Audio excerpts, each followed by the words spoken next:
This meeting is being live streamed and recording and viewing information can be found on the district website. This meeting is now called to order. It is June 1st, 2022. The time is 6:30 p.m. Our mission is to provide a safe and caring climate and culture in which we engage, inspire, educate, prepare, and empower all learners in partnership with their surrounding community to be successful in today's and tomorrow's society. Les, can you please lead us in the Pledge of Allegiance? I pledge allegiance to the flag of the United States of America and to the republic for which it stands, one nation, under God, indivisible, with liberty and justice for all.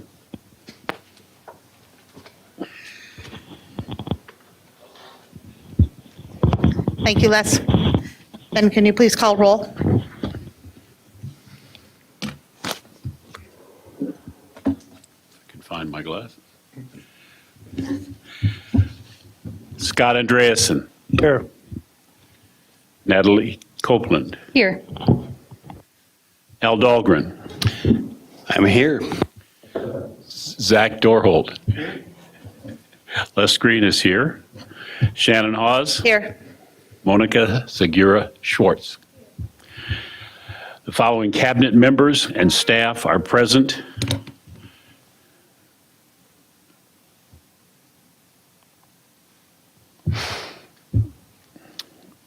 At the District Administration Office, Superintendent Willie Jett, Assistant Superintendent of Secondary Education, Dr. Lori Putnam, Assistant Superintendent of Elementary Education, Dr. Mike Rivard, Executive Director of Finance and Business Services, Amy Scalarud, Executive Director of Operations, Gary Ganji, Media Technicians, Paul Novak and Gordy Scott.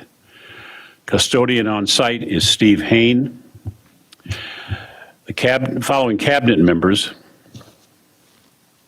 and staff are virtually present. Director of Community Engagement and Communications, Tammy DeLand. Director of Equity Services, Ayan Omar. Executive Director of Community Education, Adam Holm. Executive Director of Human Resources and Labor Relations, Tracy Flynn Bowe. Executive Director of Learning and Teaching, Lori Posch. Executive Director of Research, Assessment and Enrollment, Donna Roper. Executive Director of Student and Special Education, Carol Potter. And Executive Assistant, Jan McGuire. Thank you, Dr. Green. Next, I'm looking for a motion to approve the Board of Education meeting and work session agenda. So move. Second. I have a motion by Scott and a second by Zach. Dr. Green, can you please call roll? Who made the motion? Scott and Zach. I'm sorry, I missed it. Scott Andreasen, Yes. Natalie Copeland, Yes. Al Dahlgren, Yes. Zach Dorhold. Yes. Les Green is yes. Shannon Hawes. Yes. Monica Segura Schwartz. Yes. Thank you. Next is the consent agenda. The consent agenda consists of non-controversial items that the board adopts routinely without debate.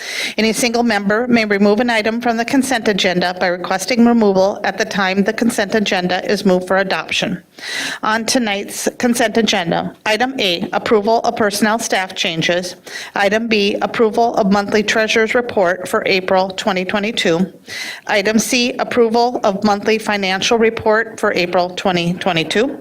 Item D, approve Board Policy 506, Student Discipline as revised, third reading.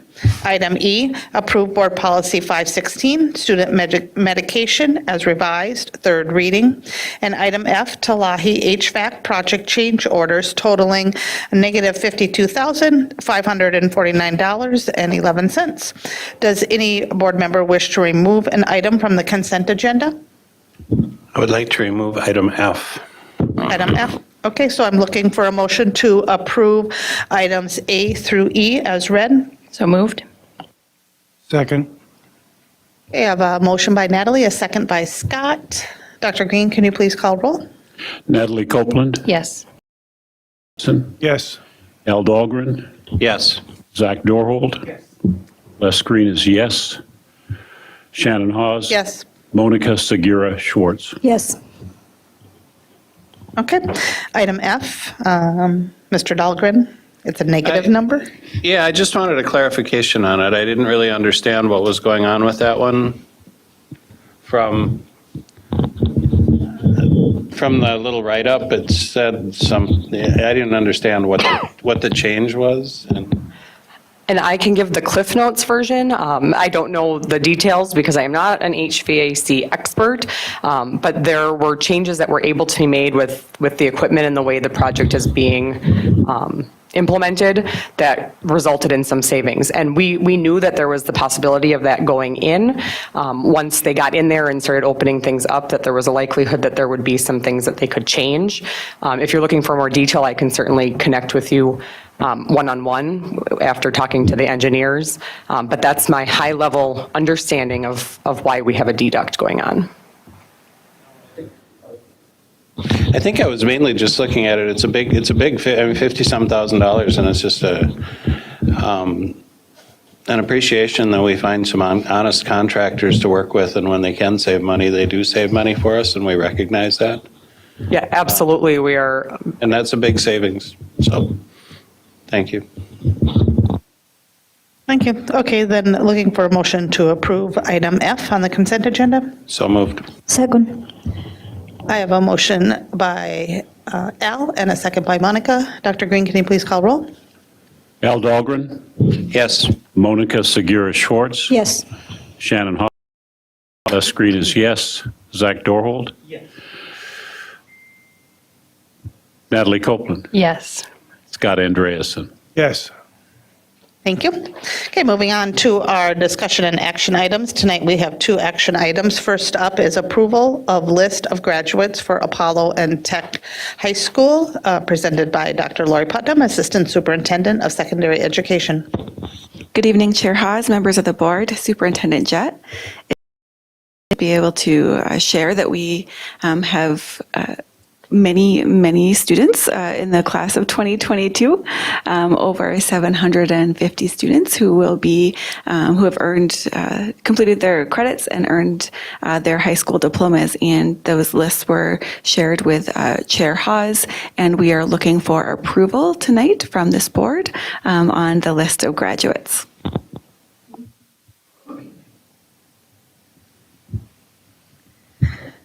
Natalie? Just for the public, can you explain why there's just Apollo and Tech on here and not McKinley? Thank you so much. You're welcome. That is a wonderful question. Our McKinley Area Learning Center serves students from as our Roosevelt Education Center, and then any of our programs, our special education programs like the hospital program, where our students may be graduating from. All of those students who might be at either an alternative school or a special education program are still considered to be students of our 2 high schools, Tech and Apollo, and that is where they would earn their diploma from. So you'll see many of our students from those alternative and specialized programs that are on the list of graduates for Tech and Apollo. Thank you for asking that question. Dr. Green? Just another point, the name Area Learning Center, which I want to make sure that I know this for a fact. So students from Sartell, Cold Spring, and other school districts are students at McKinley Area Learning Center. So, and I know, and all of those graduate from their regular school. That's why that's done that way. That is an Not excellent regular point. school, their home school. Yeah, they would graduate from Sauk Rapids or Sartell or any of those member districts. Thank you for that.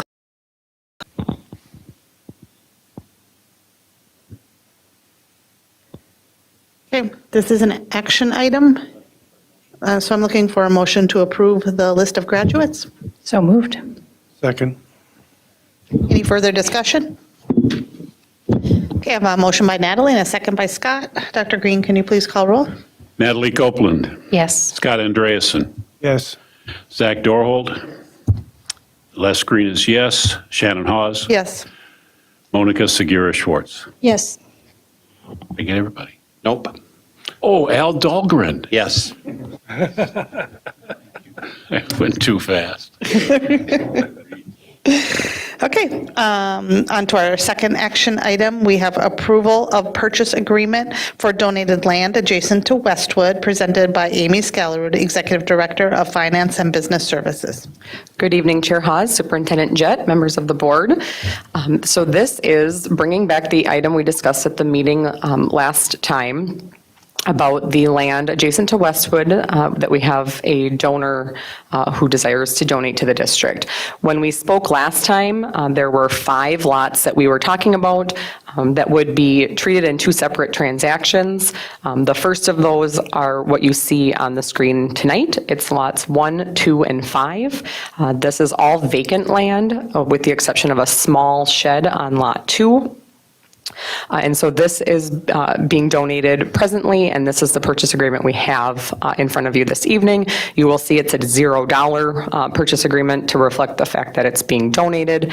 And then the other 2 lots, which are on the bottom of this map adjacent to lot 2, the donor is still finalizing the decision about whether or not they will be donating those 2 lots. And if that does end up happening, then that will come forward as a separate purchase agreement. When we talked last time, we had mentioned that that would be a separate transaction anyway, because there's a current tenant in the house on the one of those 2 lots who has a lease in place until June 30th, and that wouldn't be closing till after July 1. So these properties, again, it's the 3 lots. The tentative closing date is scheduled for June 24th. And are there any questions prior to approving the purchase agreement? I'm surprised that it's a $0 instead of $1, because usually you have to have an exchange of money. Or Generally, if we're exchanging property, generally there has to be some sort of however, if we're accepting property, we can accept that as a $0 transaction, as a true donation, because really the donor can't receive anything in exchange for it to be considered a tax-exempt donation. In terms of the actual donation itself, the donor is still awaiting the appraisal, and so once the closing has happened at the end of June, at the July meeting, we would be bringing forward the actual formal donation acceptance with the dollar amount based on the appraisal. We have current appraised market values for taxable purposes, but the actual donated value will be coming from the appraisal. So we'll be revisiting the transaction one last time in July to actually formalize the donation. Thank you.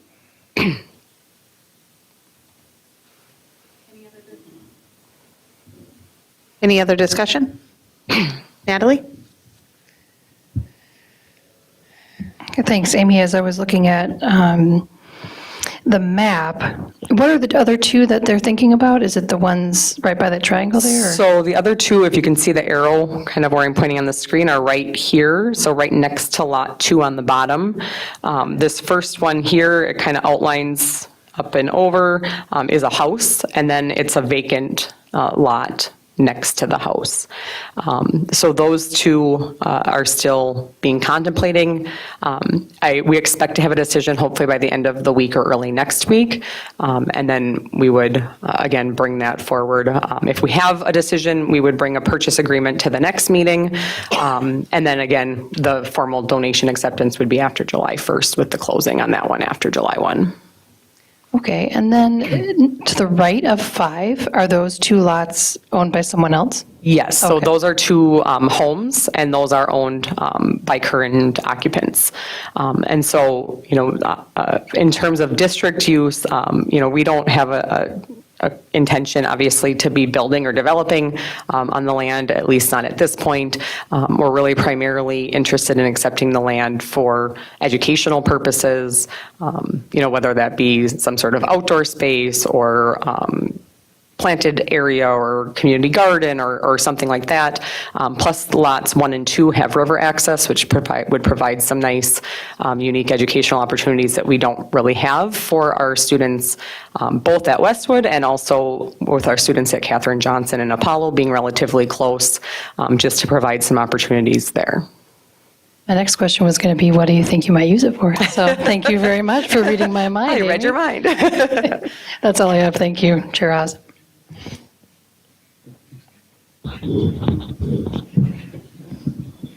Al? Yeah, I just wanted to say that this is an incredible donation from someone in the community. The value of it from a dollar standpoint is probably the biggest donation that we've ever received from anyone in this district.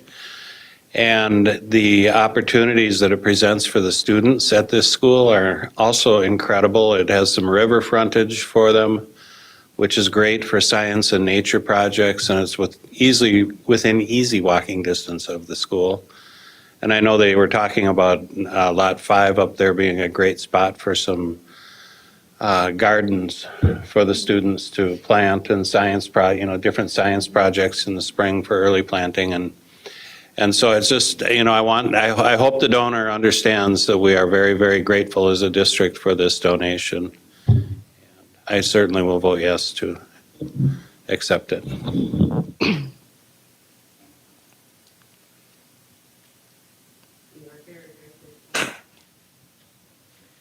Any other further comments? Okay, Dr. Green, I guess I'm looking for a motion to approve the purchase agreement for the donated land adjacent to Westwood. So move. Second. I have a motion by Scott and a second by Al. Dr. Green, can you please call roll? Scott Andreasen, Yes. Al Dahl, Natalie Copeland, Yes. Monica Segura Schwartz, Yes. Shannon Hawes, Yes. Les Green is yes. Okay. And I may not call on you, Zach. I'm just wondering if I really should give you the opportunity. Zach Dorholt. Yes. Thank you. I have a sinus problem and I'm affecting my brain. That's the only excuse I can have. I think that piece of paper is one line short. okay, moving on to reports. We have Board of Education Standing Committee reports. It looks like we just have one tonight, I believe, Board Development Policy Governance Committee. Chair Monica Zagara Schwartz, you have a report too? Okay. Monica? Okay. And then we have one more. Do you want Al to report first? I'll go first.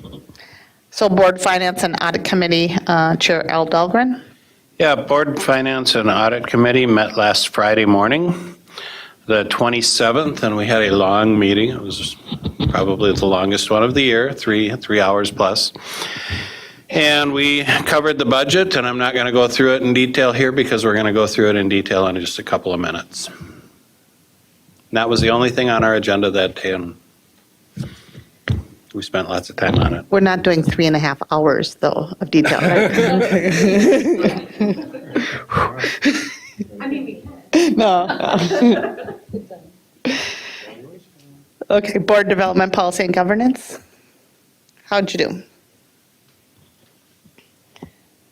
So we review a couple of policies that are already that were already approved here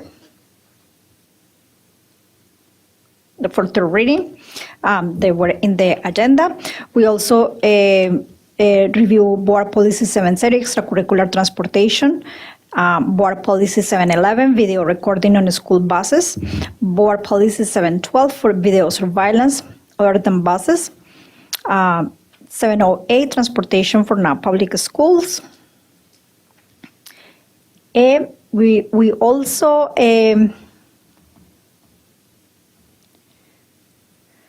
also wait a second.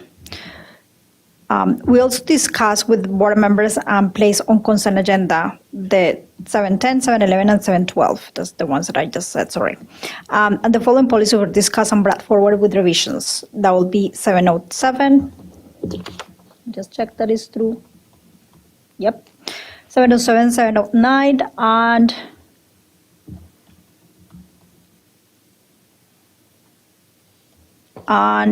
on.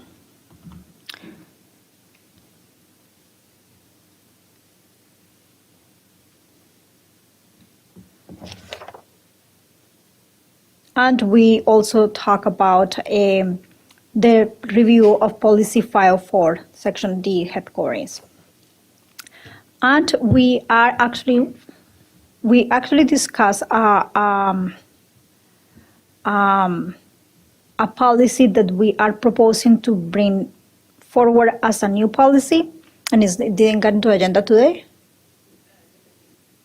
Okay, it's going to be into the agenda on the 15th. So we'll talk about that a little later. We haven't finished the work on that one, but we discussed an update of a policy, and it was a complete redone of a policy, so might come as a new policy. And we also did the topic of a student voice on the school board, and we will have a conversation about it today. Thank you. Okay, then we have future agenda items. June regular board meeting topics will include Rotary Signature Project presentation, 10-year long-term facilities maintenance plan, approval of 21-22 revised budget, approval of 22-23 budget, meal prices for 2022 and 2023, comprehensive balance approach to district-wide student assessment plan, and policy readings. At this time, does any board member want to suggest future agenda items? Board Policy Development and Governance will review the requests and report back on the recommendations. Okay. So our regular board meeting is adjourned. It is 6:52 p.m. and we are moving on to the Board of Education work session. First up, we have the preliminary budget 2022-2023 presented by Amy Scalarud, Executive Director of Finance and Business Services. Good evening again. I have passed out copies of the paper budget book. As much as we try to utilize technology, pages flip back and forth in terms of direction, and it's really hard to follow along with a lot of really small numbers on a screen across the room. So we will go through the paper version. There are 2 printed copies up on the table, so if there's members of the audience who'd like to follow along, there are a few copies up there as well. So there is a lot in the budget book that we're not going to go over, so unless we want to do the 3-hour version, we're not going to go through every single page, but I'll kind of point out the highlights and the significant changes from prior year or things that are unique to the current year budget that will come for approval at the next meeting. The first of those things that I want to point out is just at the bottom of page 3. So pages 2 and 3 are kind of an introductory level or introductory letter, kind of outlining the key points of the budget. And you'll see on the very bottom of page 3 that there's a paragraph that's new this year that talks about the COVID relief funding.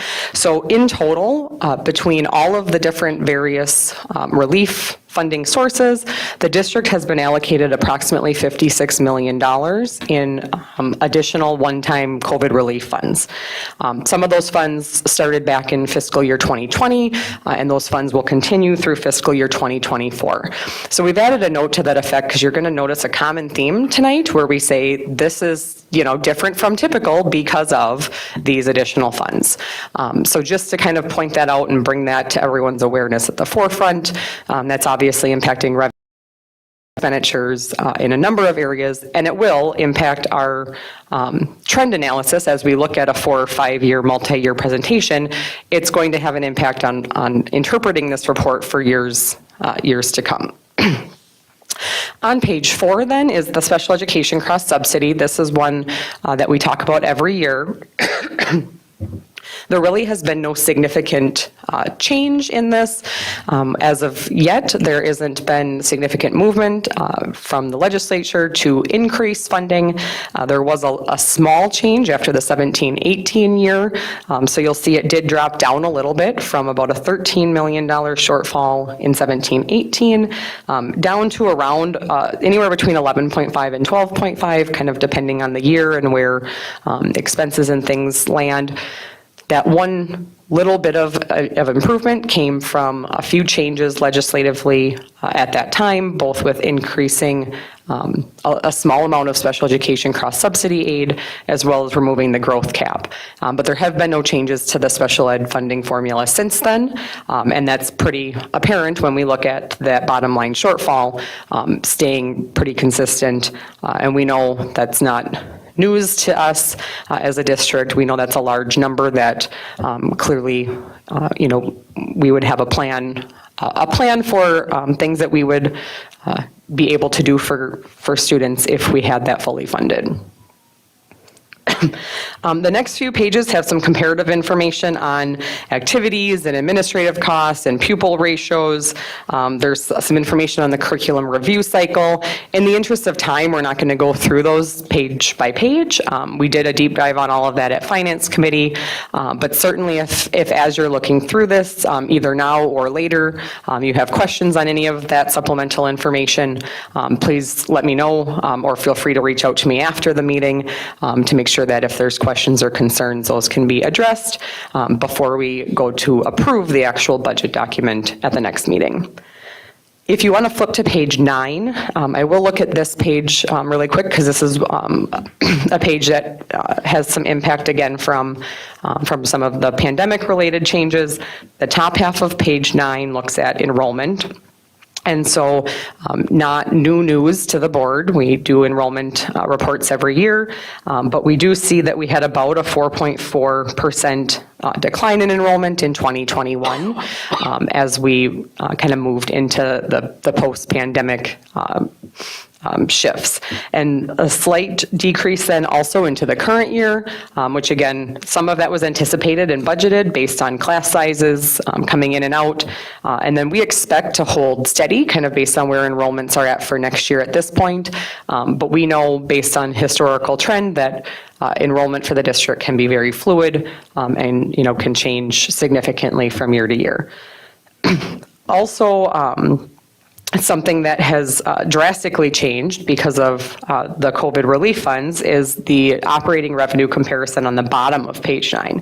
And so typically we see about 85% of our funding coming through state resources in various forms, whether that's per pupil funding, special education, compensatory, kind of all of those different pots of state funds. With the significant increase in federal funding, we've seen the federal shift from about 6% typically up to about 18%. And so that is obviously unique and is going to be a short-term impact. Once those COVID funds go away, we would see that drop back down and that state percent shift back up to where it typically would be. So again, in the interest of time, pages 10 through 14 are really just some general information about how the funds are presented, the various types of funds, how governments report finances, how property taxes are determined, and then there's some summary information. We're not going to go through all of that. There's also an organizational section that starts on page 17 that has some information, has the organizational chart. It has a condensed version of what used to be about a 20-page summary of district policies that impact the budget and copies of all of those board policies. We've condensed that to be really more information that's really streamlined and relevant, that somebody might actually find more useful and concise than trying to sort through 20 pages of board policies. So we've listed the policies that are on the website that impact the budget on page 20, and then pages 21 to 24 are really just some kind of high-level keynotes about the budget process, what the timeline is, how revenues and expenditures are estimated, and how the different expenses are broken out by statute, by program code. So if there's any questions on any of that kind of summary information before we dive into the numbers themselves, let me know. If not, we can move into the financial section. So starting on page 26, this is the high-level summary of all of the district's funds combined. We will go through each fund individually, and there's actually multiple funds that make up each of these. There's multiple special revenue funds. And then there's multiple funds that comprise the general fund as well. If you look at that summary on page 26, clearly the vast majority of the district's operations take place in the general fund. And if we flip ahead 2 pages to page 28, you'll see that the general fund is actually made up of 3 separate funds. When we get to audit time, we don't present these funds separately. They're audited all as one general fund. We still track the information separately between operating transportation and operating capital, and we track separate fund balances for those. The state does not require that, but we do that internally just to make sure that each of those programs independently is operating at a surplus. So the vast majority of the district's operations within the general fund are the operating fund.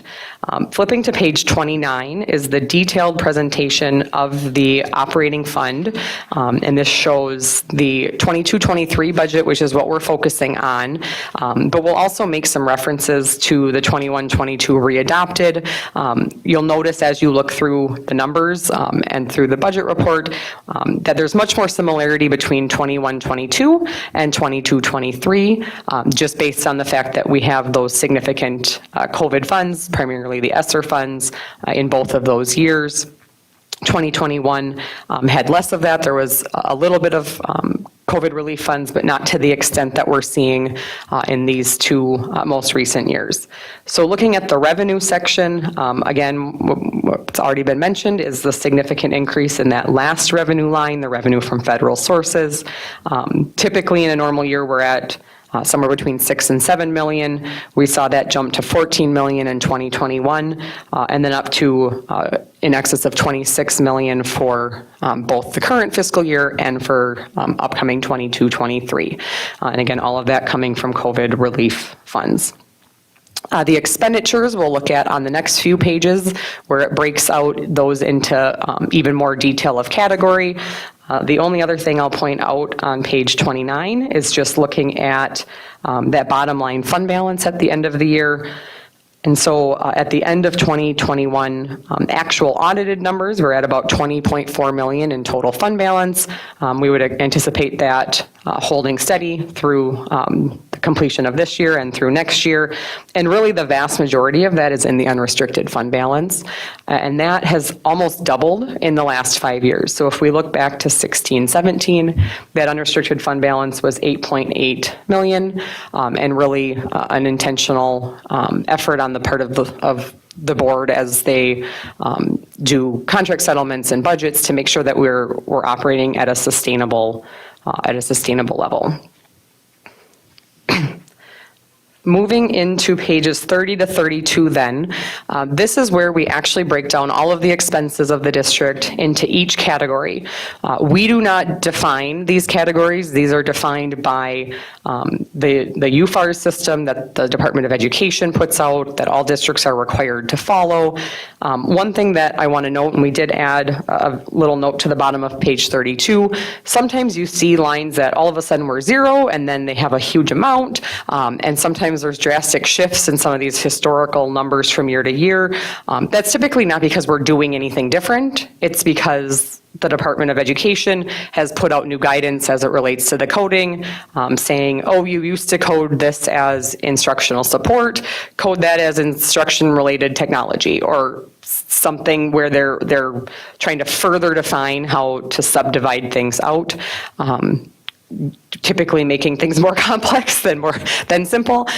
We've seen those categories expand over the years, and there's a couple of things in the current year where we'll see some strange jumps, and I'll point those out that relate to those shifts in coding. So I'm not going to go through this line by line, program by program. Certainly, if there's anything in a specific area or program line that jumps out at you, I will point out a few that have primarily COVID-related impacts, but if there's anything else, let me know. The first one that I want to point out on page 30 is in the general administrative support line. Al has a question here, or just, okay, go ahead. Okay.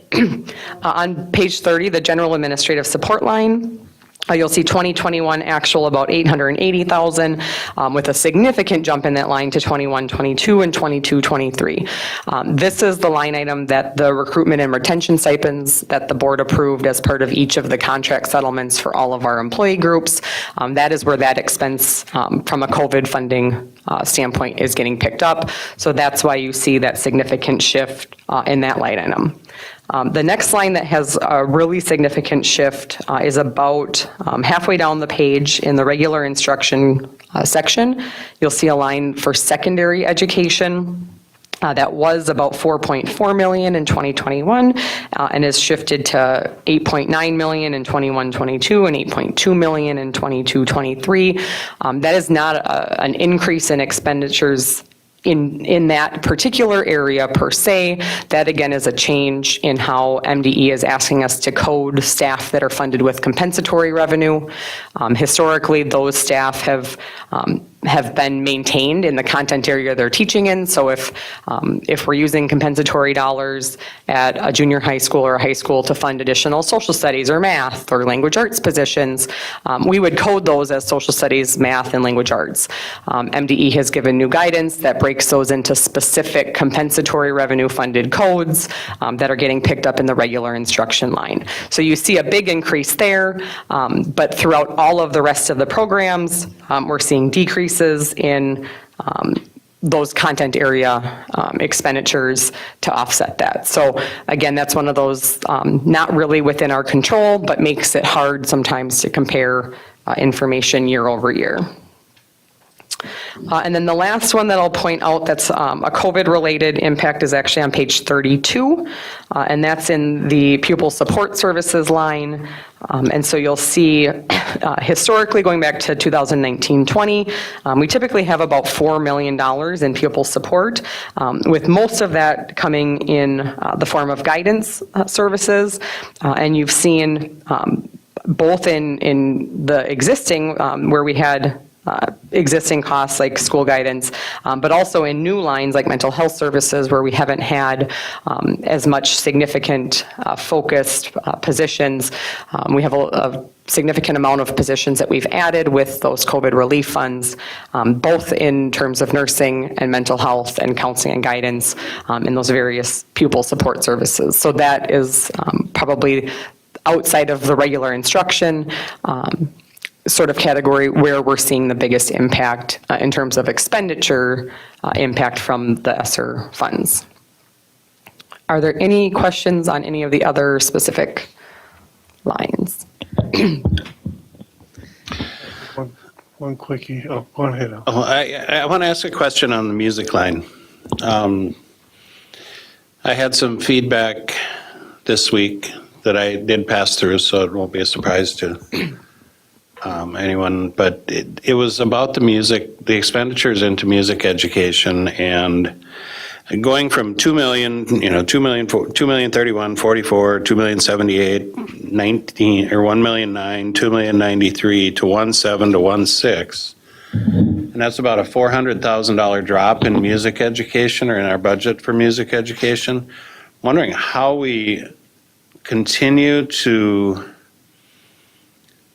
run a really robust music education program and keep getting kids interested. And I know the number of students are down, and it doesn't qualify. That's kind of the answer, is that the number of students are down, so it doesn't qualify for as many FTE.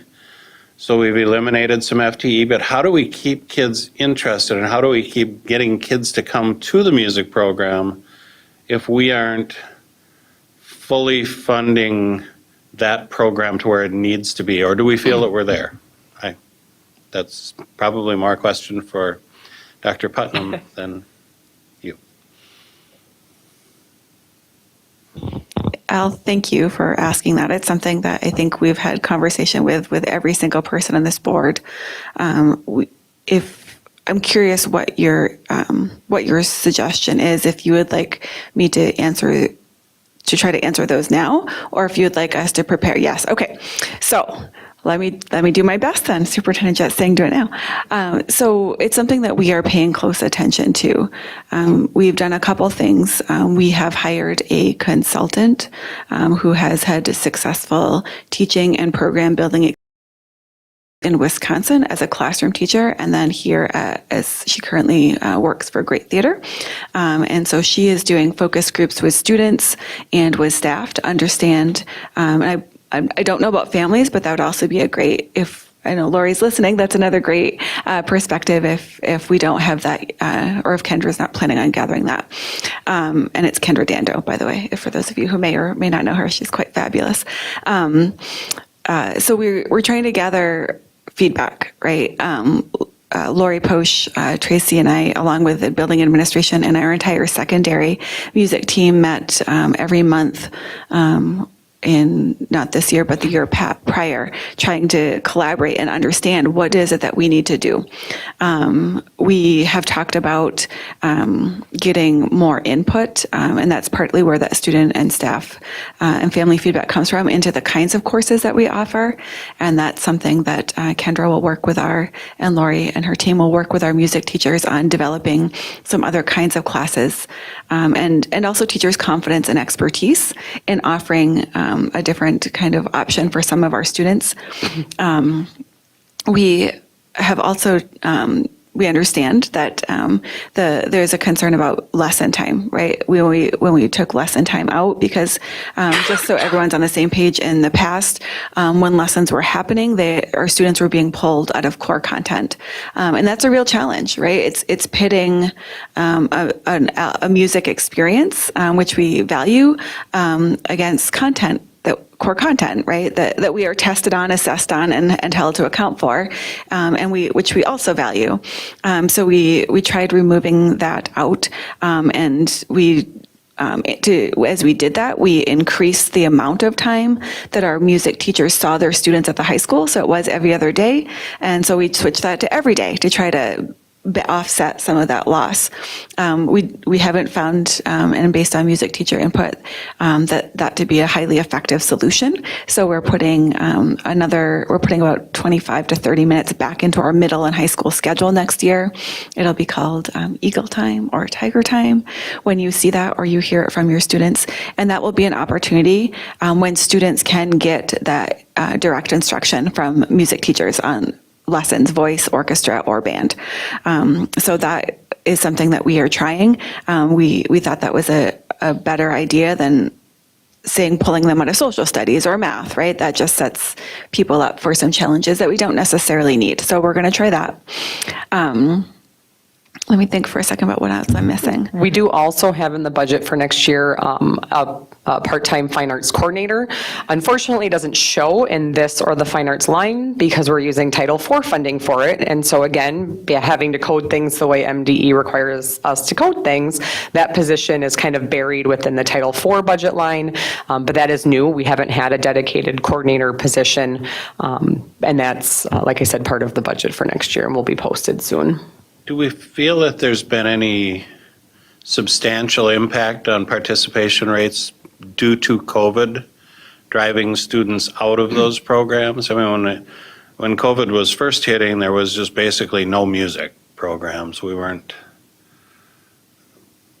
putting kids into the same room to sing together. We weren't putting them into the same room to play instruments together. And did we lose a lot of kids then? And is there a way we can use some of the COVID dollars to bring them back, even though we've probably already found other places for them? But I mean, a lot of this goes right to the special ed cross subsidy, and I'm sorry, but districts that have high special ed cross subsidies have a much more difficult time having a really strong music program and a really strong activities program. That's where the dollars come from, that and busing, and it's just, but to watch it go down year after year after year becomes concerning. And there's the last thing that I will say about that, Al, is we didn't see a huge decline from our teachers did an incredible job staying connected with our students. The biggest decline that we saw was actually in vocal music, and we have since, the way we were going to have somebody split in a way that didn't work well for the three schools they were going to be split with, and so we're actually adding some additional FTE based on also the feedback from this board, with a real interest in making sure that we are supporting that vocal music, because that's really where, when you see a lot of the decline in enrollment, it's largely coming from there. So we did recently hire a new graduate, and that person will be helping to support the vocal music program across middles and high schools. So that's a significant investment in that program as well. So it's an ongoing conversation. Please know that we do see that, and we've heard the board advocate for and support our music and fine arts programming, and we continue to want to partner to make sure we're doing that well. And in fact, we're partnering with LEAF for Fund a Need this year to make sure that they are our generous partners at LEAF are going to be supporting our music programming as well. Superintendent. Al, your question, it's a great question, and I'm probably going to answer it. My thoughts in terms of the impact of things. So the biggest thing for me is, okay, this is a budget conversation. Amy's up there talking about budget. And the one thing I just want to throw out there is Amy is very, very, very, very, very, very, very aware, or keeps us on our toes as it relates to the music department or music in general. One thing I want to say is, over the years, we've had additional funds in the music department to try to spark interest. And I want to go to this word interest, because that's where I want to go. I don't necessarily talk about what's to blame for it except the interest. And as a district, we are going through, and as a community, we are going through a difference or a change in what our students' interests are as it relates to music. And you heard Amy and you heard Lori talk about things that they're trying to do, or people that they're hiring to try to figure that aspect of it out. But that's, I think, when you look at the last 4, 5, 6, 7 years within our district and music program, our students' interests have changed from the traditional band, orchestra, and choir. And there's things within band, and there's things within choir, and there's things within orchestra that you can change in terms of the delivery or the types of music and things of that nature. But that's the thing that we're trying to figure out. And until we do that, that's when I think you're going to see the increase in participation, the increase in interest, the increase with kids wanting to be part of our music department.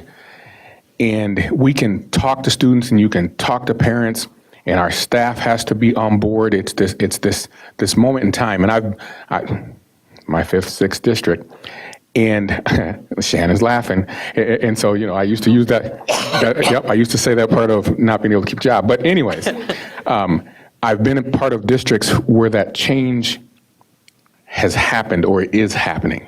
And it's about the district, it's about us as adults working with families and students, figuring out that interest, and then meeting students where they're at in their needs. And you usually have this decline, and then all of a sudden it starts to move back up. But the thing is, as a finance person over there and Amy, and as a board, we have to be continually ready to adapt and adjust and to fund that part. And that's what you were kind of getting to, I believe.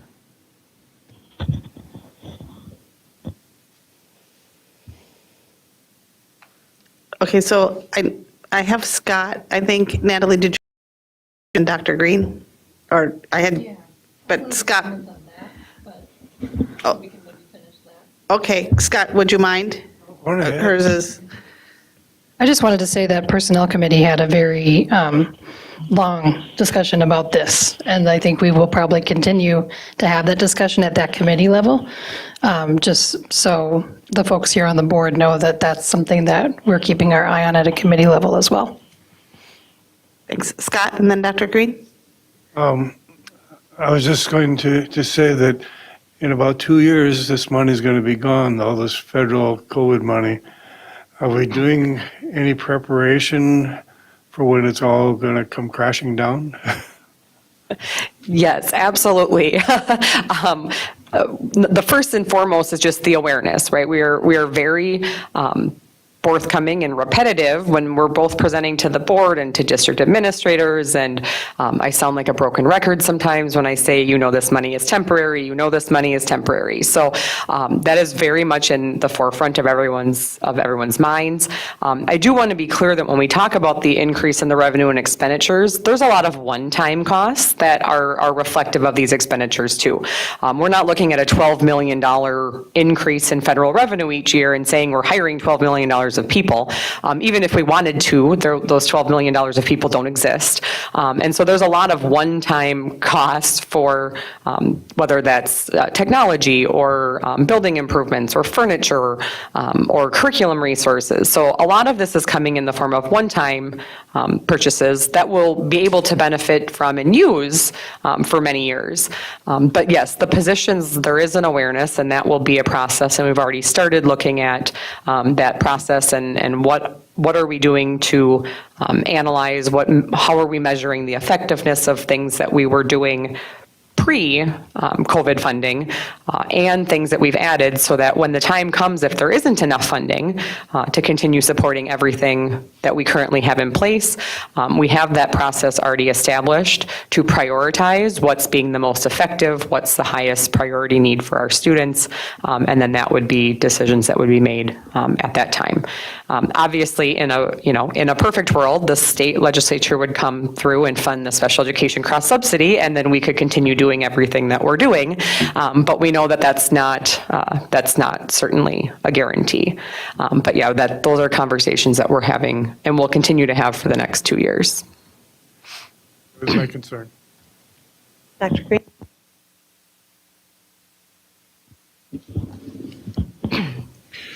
If we had all of the money in the world and we continue to do exactly what we're doing, would the students be beating down the doors to get into music like they beat down the doors to get into a dance?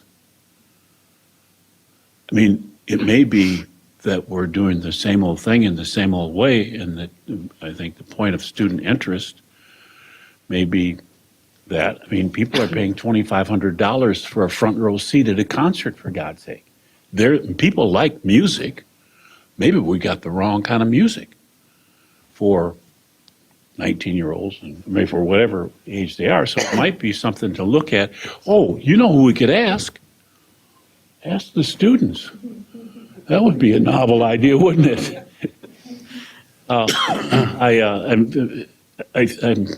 I understand that the classic Mozart and whoever, those people have they're geniuses at music, but they don't create any dance music. They don't make kids kind of rock back and forth in their chairs. And so when you start having kids rocking back and forth in their chairs in our schools, in the music program, there's going to be kids looking in the doorway. What are they doing in there? So I just think we ought to think about being creative about that, because I think the problem is the students aren't there. But if you fund it because we have the money, is that the answer to the problem, or answer to the whatever? So I think my mouth has outrun my brain right now. So I'll leave it at that. I would think that maybe, I don't want to hijack the budget discussion into a music department or arts and music discussion, but that might be something that would be a good discussion for us in a work session to have again at some point. I know we kind of keep repeating and going down that path where we've had them before and kind of asking for them again to see what's happening, but I'd sure like to know and be able to have that discussion and have that confidence, because it's been a couple of years now, I think, since we had a music discussion or arts and music discussion. And I agree with you, Les, that may be.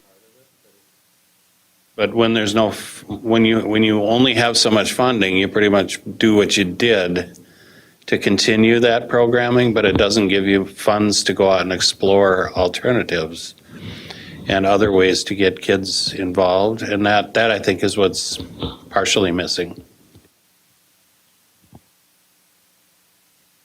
I agree with you, Al, but it doesn't take a lot of money to use Leanne Rhymes instead of Mozart.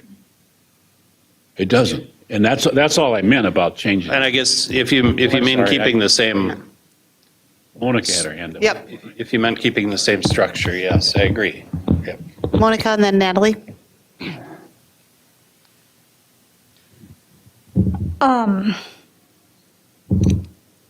Really, this to have in another moment. We are in a conversation about budget, and I really like to ask us to keep the order and have the conversation about budget. And I really, as I'm saying this, I am really biting my tongue because I have a lot to say about this. So if we don't keep it in budget, I'm going to start talking.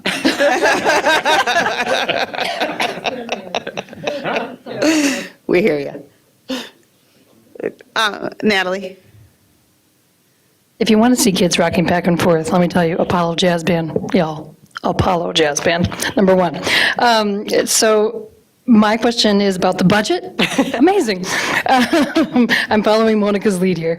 I'm looking at the gifted and talented line, and I'm seeing, a change from 680,000 and 163,000. I'm wondering if that's an allocation again, because I know how much work we've especially done in our elementary schools to embed gifted and talented to all students. So can you talk about that line item change a little bit? Yeah, that again is one of those changes in how the state codes things, in wanting us to only code to gifted and talented the expenses that correlate with the revenue that's coming in from the state. So we used to code all of the expenses there, and then it would show a loss every year.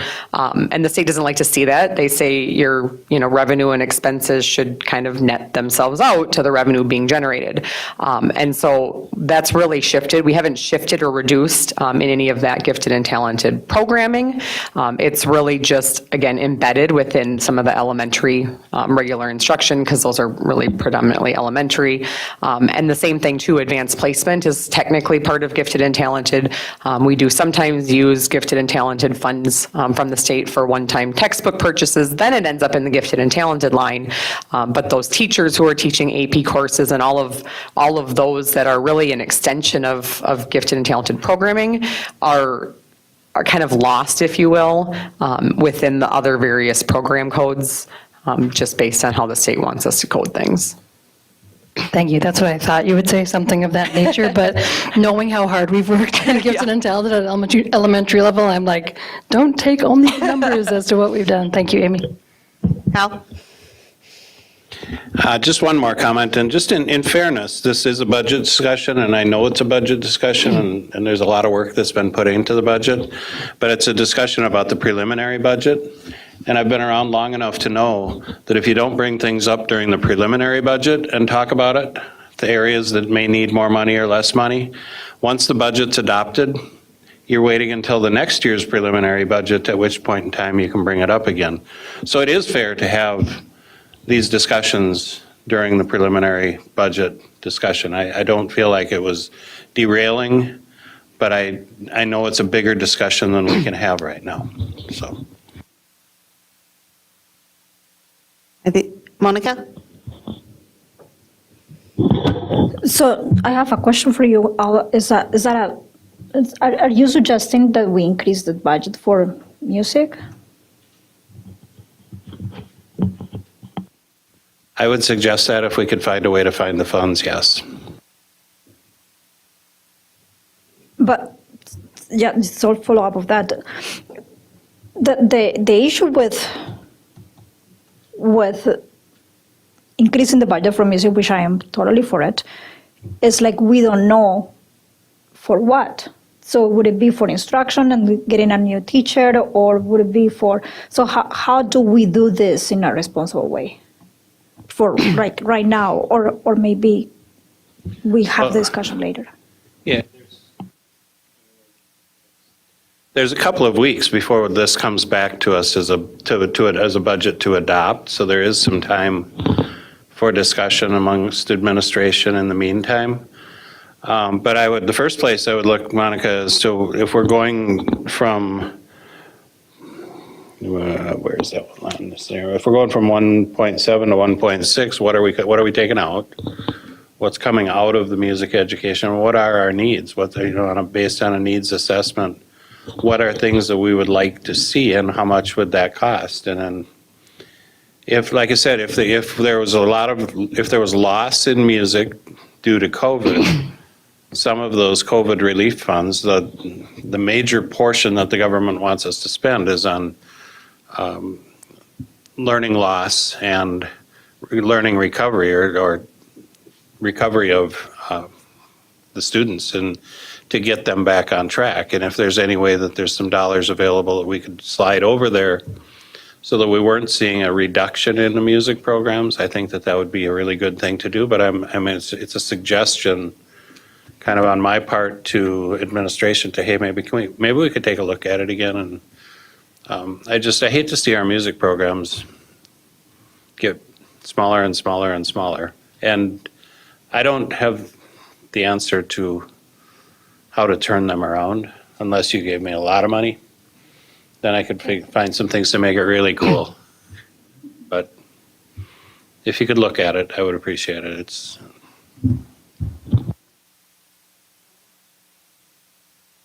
It's interesting, looking at it from a parent point of view. When I'm at the North band concert, the 6th grade band is large, really large. The 7th grade band is much smaller. And there is always that 6th, 7th, 8th grade where you don't keep all the students.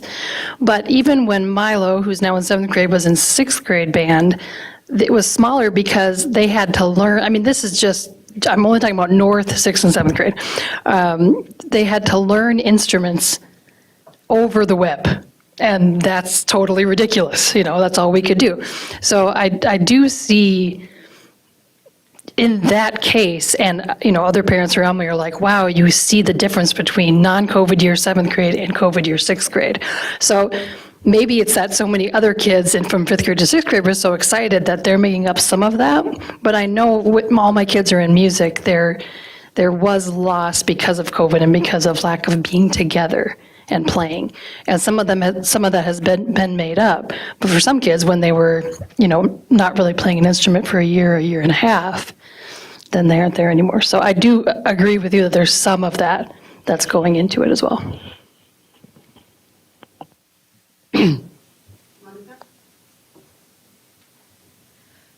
So, Lori, if you're going to look into that part that Ali suggested, I wanted to add to that.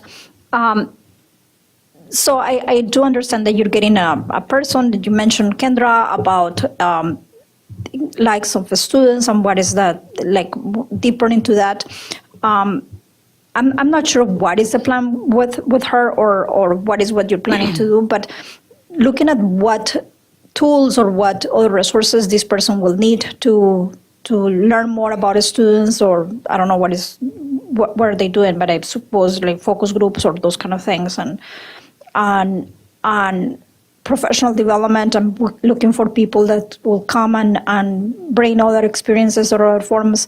So those kind of things are things that I'm interested in seeing, and I don't know what is the budget for those specifics. So maybe we can have a conversation about what the specific, what are we investing on that, and also I don't want it to have a separate conversation about music from arts in general, and in how I know that this is about budget, but and where this topic will go more complex will be when we look at all the dimensions about arts in general, how they're competing or not competing with other classes that are mandated or not, and how do we find a space for that within our entire education of the school. So that's probably what I would like to see in the future. But in terms of budget, kind of what is the specific investment that we are making on it? Thank you. Okay, Amy, your turn.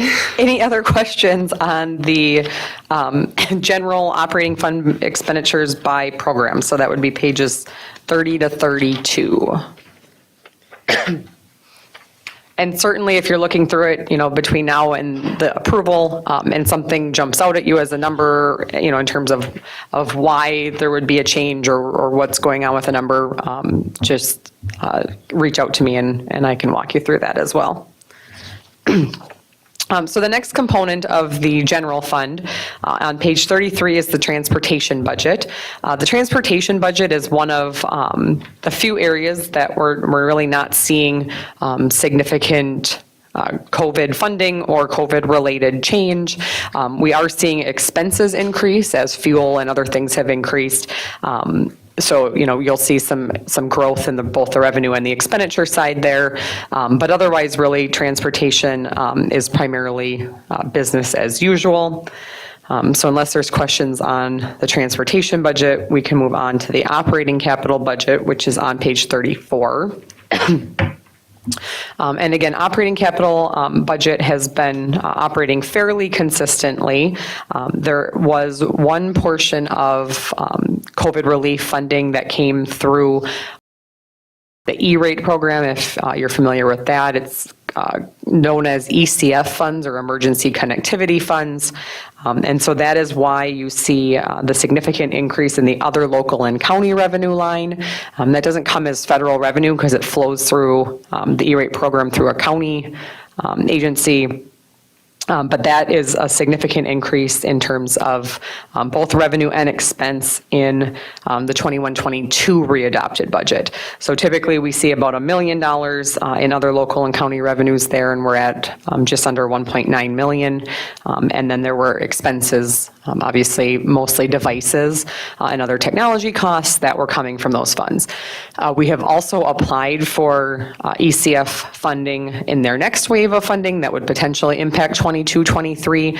We're not budgeting for that unless or until we receive funding, but we have applied for about 2.4 million in additional funds that would cover some existing costs that are in the budget already, as well as some early replacement of devices and some other costs that would allow us to kind of shift and replace early on some older devices, particularly ones that have been cycled down to elementary to finish the one-to-one program. So outside of that, really nothing unusual to report within the operating capital fund. We're sitting at the end of 2021 with about a $2.6 million operating capital reserve, which is obviously a healthy fund balance for that fund as well. Any questions on operating capital? The next portion of the budget is the special revenue fund. There are technically two special revenue funds, food service and community service. We'll look at food service first, which is on page 37. Food service has probably been the, outside of the general fund, the one most impacted by the pandemic for a number of reasons. Number one, food service funding has shifted drastically with the federal waivers that allow all students to eat for free. And then we know that that's going away, and so we see the budget reflecting that shift back and forth. So when we look at 2020-21, we had a period of distance learning in that year, see a significant drop in revenue because meals served declined. Even when we're sending home meals and delivering, we just were not getting the participation, obviously, that we would in a normal all in-person instruction scenario. So huge reduction in revenue and expense in 2021. Then we move to 21-22 and we see a huge boost in revenue and expense because everyone can eat for free regardless of free and reduced status, and so we see increased participation. We've also seen much healthier reimbursement rates under the summer food service program with the waiver. Those rates per meal that we're getting reimbursed are considerably higher than what we would get under the normal free and reduced lunch system. And then we have 22-23, where we're estimating to land somewhere in between those 2 years. So food service is probably the hardest to predict at this point because we just really don't know what's going to happen with food costs. We don't know what's going to happen with participation next year, but we expect we're going to land somewhere, hopefully fairly close to where we were in 2019-20 and before the pandemic. That fund also has a healthy fund balance of just under $1 million. So we do have some cushion there, and we're staffing the year conservatively until we know kind of where participation starts to land. The second special revenue fund is community education. This fund really, again, not impacted significantly by anything. Most of the community education funding comes from levy and comes from state resources that have not been impacted at all by any of the pandemic-related impacts. This fund, again, has a really healthy fund balance, but I do want to point out that a large portion of that, about $1.3 million, is intentionally been grown over the years presented in the school readiness reserve. And that's been done in anticipation of those additional VPK spots that are temporarily funded by the legislature going away. And so that comes up each legislative session. Last time they were renewed. The funding is still intact for next year, but we don't know after that what's going to happen. And since we all know how the timing of the legislature works, we don't find out until May, if we're lucky, maybe June. That is well past when preschool registration is come and gone and completed. So we've intentionally built up that reserve so that even if they don't get funded, we can continue to fund and offer those pre-K sections for that following year after the funding drops off. Any questions on food service or community service? Natalie? I was wondering about food service. When did we learn last year that they were extending the free food for kids? I want to say it was June. I know, I was like, I think it's in the summer, and so Yeah, it was will we fairly still? early. I'm sorry. As of right now, the guidance, last year at this time, the guidance was very much, it might be extended, be prepared. All of the messaging right now coming from the Department of Education and from the federal level is that they expect all waivers, all extension of program flexibility to be gone. Okay. So at this point, pending a special session where the state decides to fund it at the state level, we're not anticipating that it will be federally funded, and I'm not sure that the likelihood of it becoming state funded through a special session is probably likely either. Our best guess is that things will go back to the regular free and reduced system. Okay, thanks, Amy. Scott?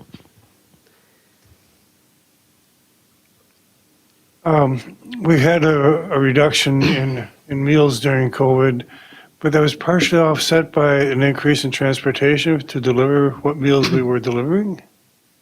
So the transportation cost to deliver the meals really just took the place of transporting the students because the state didn't take any of our per pupil funding, which is what funds transportation. That's part of the regular general education formula allowance.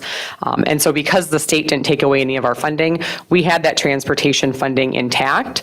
We just shifted those drivers over to the food service routes.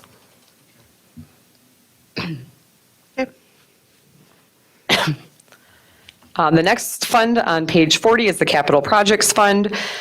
This fund is primarily used to account for large projects that are bond funded. And so this would be the fund where we've seen the proceeds from the tech bond issuance that have been spent down over the last few years.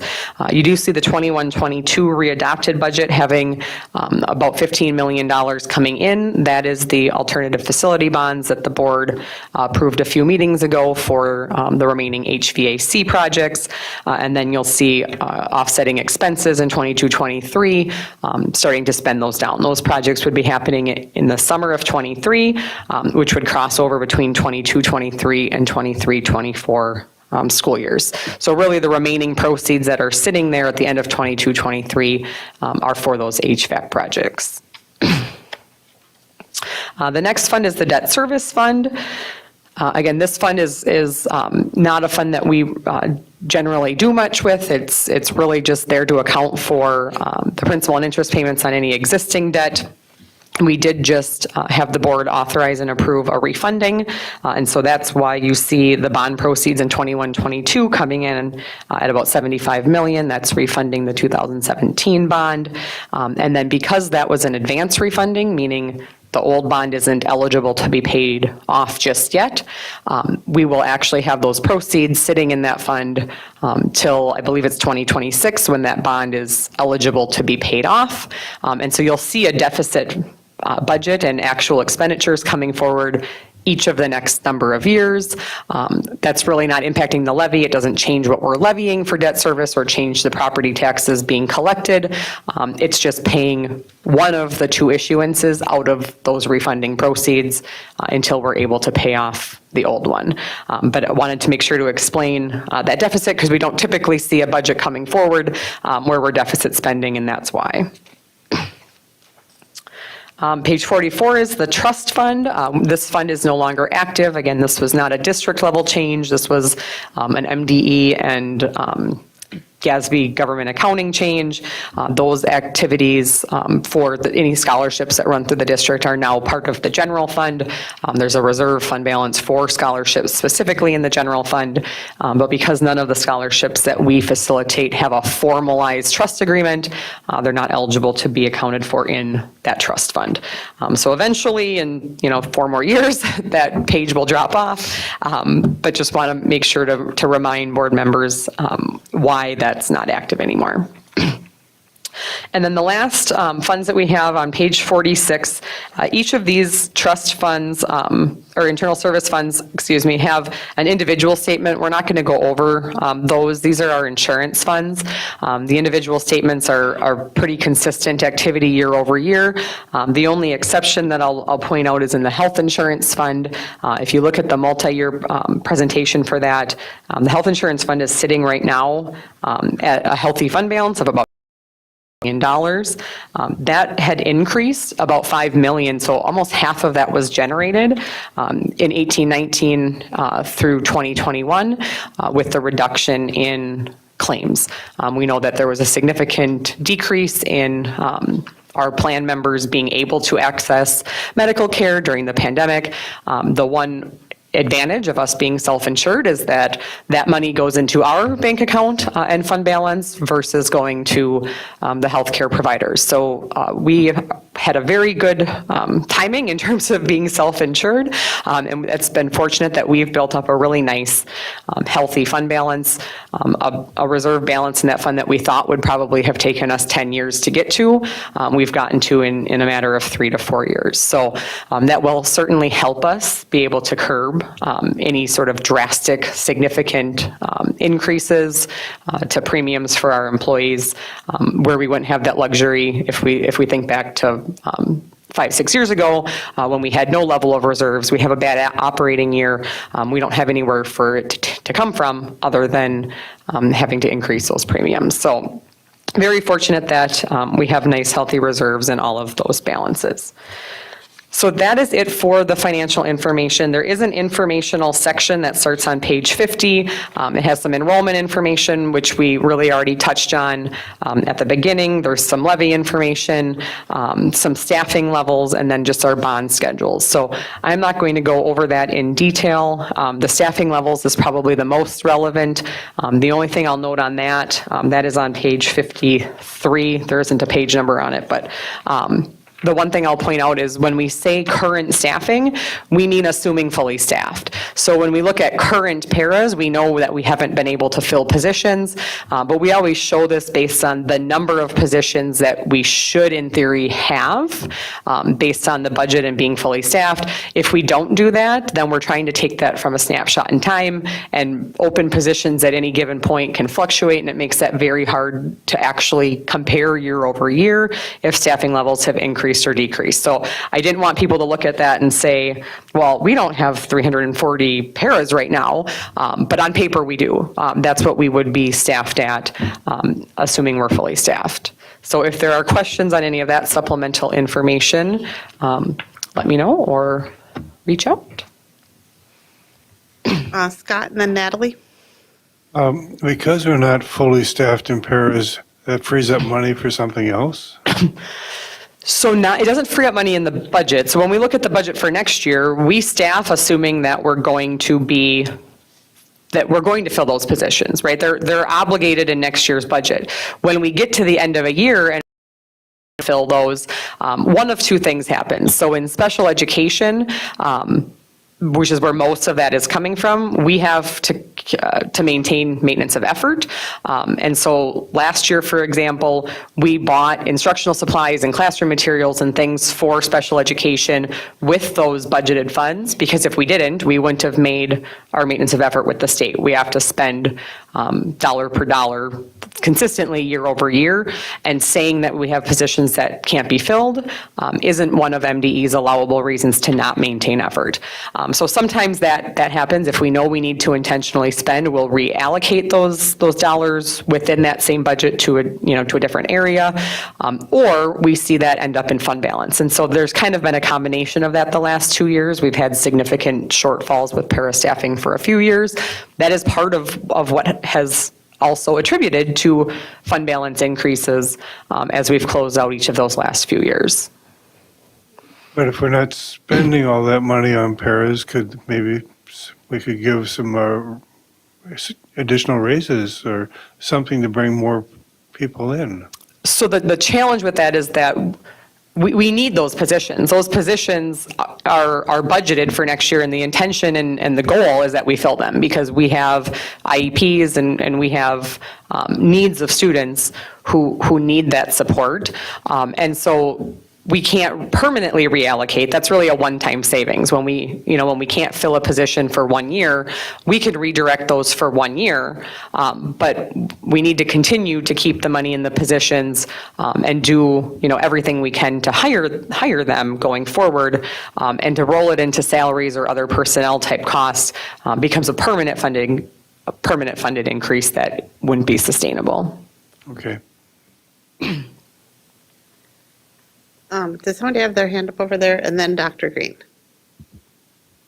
So sometimes the conversation in the community is like, man, y'all got so much money for COVID. We even need more money for you. So again, just trying to explain how you've explained to us that a lot of that is this one-time spending money. The one thing I didn't know was someone asked me what percentage of COVID money went to FTEs. Do you know that off the top of your head? It's okay if you need to get it to me later, but Yeah, I mean, I would say probably half, but I want to be clear that that's not half. That half isn't all new FTE, because we've seen that significant loss of compensatory dollars. And so when we look at the first $3 million of that in the current fiscal year and in next fiscal year is all funding FTE, but it's FTE that existed pre-COVID because they were funded out of compensatory dollars. And when the free and reduced lunch system went away and people didn't fill out those applications for educational benefits and we lost that revenue, we certainly don't want to lose those critical positions that we've had in place for years and years.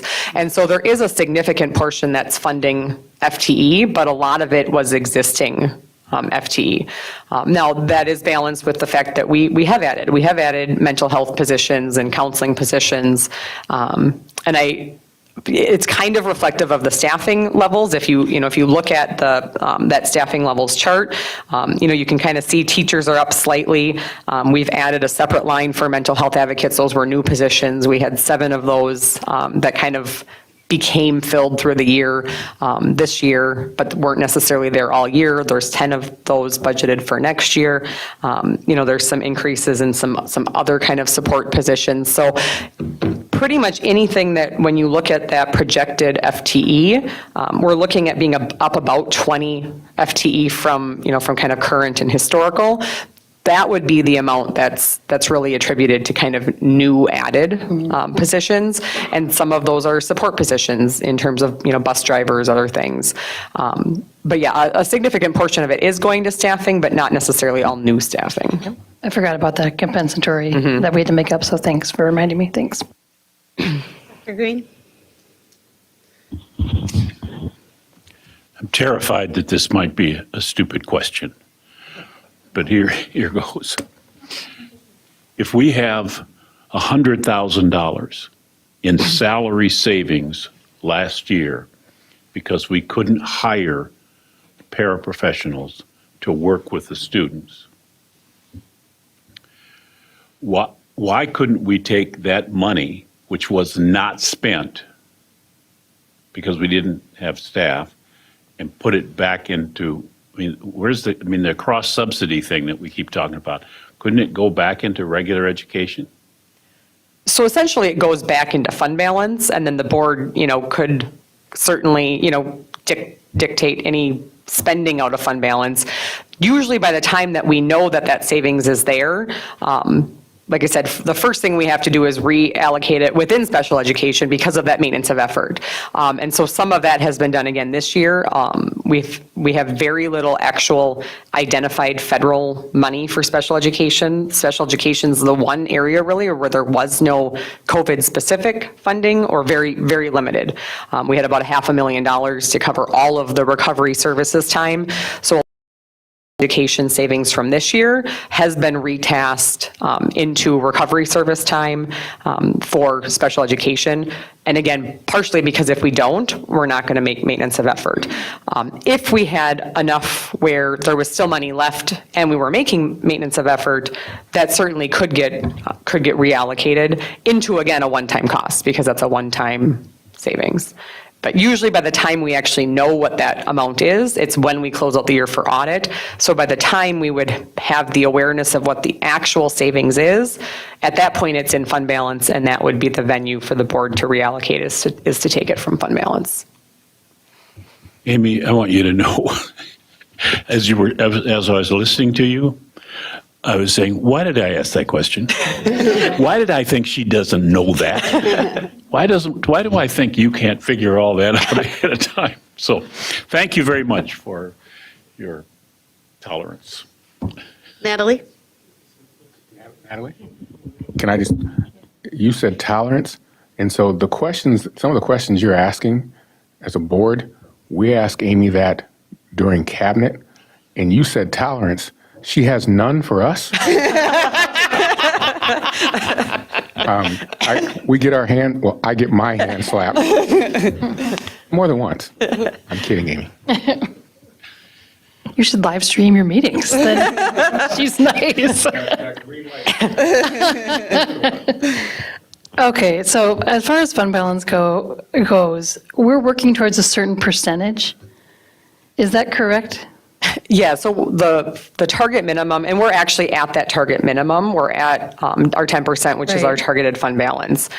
Now, that's not to say that, that's what the policy says is a minimum. The state average is still about 20%. We just had our bond rating call for our refunding, and from the bond rating company, they think by no means, especially when we're in a situation of having had a history of declining enrollment, their report back to us was that they would recommend not changing the policy, but in terms of being more financially stable and being able to produce a higher bond rating, that a higher level of reserves would be recommended. But certainly that's a district by district decision. And we know we've had years where we have a large enrollment decline, and that $3 million can come out of the fund balance overnight in a year, because we usually don't know if there's going to be a significant enrollment decline until the following fall, and we're already staffed. We can't reduce number of sections. We can't really significantly change a whole lot with the budget once that happens. And so if we have a year like that again, like we did in 16, 17, we're back under our 10%. And so I think that becomes the comfort level of the board in terms of making recommendations to spend out of that.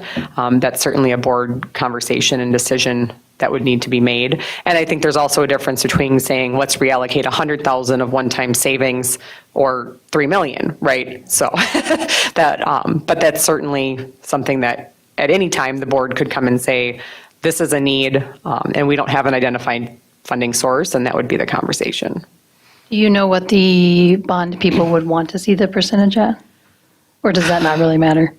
So they typically like to see it closer to the state average, which is Okay. 20%, which I'm not sure is realistic for for a district our size, they're not going to give clear recommendations. They're basically going to kind of vaguely say, your rating wasn't increased, and we weren't downgraded, we held constant, but we weren't eligible for a rating increase based on current fund balance levels and current enrollment levels. Thanks, Amy. Al? Amy, I'm stuck on page 4. Page 4, well, that's a long way away. I'm thinking that the only reason that this is this way is because it's the way it's always been. But in the last several years, I know that with AMSD and with the Minnesota School Boards Association, the requests that have gone to the legislature have been for the legislature to cover both the special education cross-subsidy and the EL cross-subsidy. And I'm wondering if we shouldn't show both cross-subsidies on here and make this a cross-subsidies page instead of a EL, or instead of a special education. Yeah, that's a great idea. I have all of that information. Actually, I run that. I have a spreadsheet that could be inserted very quickly. So I think that's an excellent recommendation. We can add a narrative to the page before or even just on there. And I'll get that added before it comes back for approval because that has grown significantly over those number of years too. Well, it makes it easier to talk about it and answer questions and things when that number is brought to the forefront. Because Yeah, great suggestion.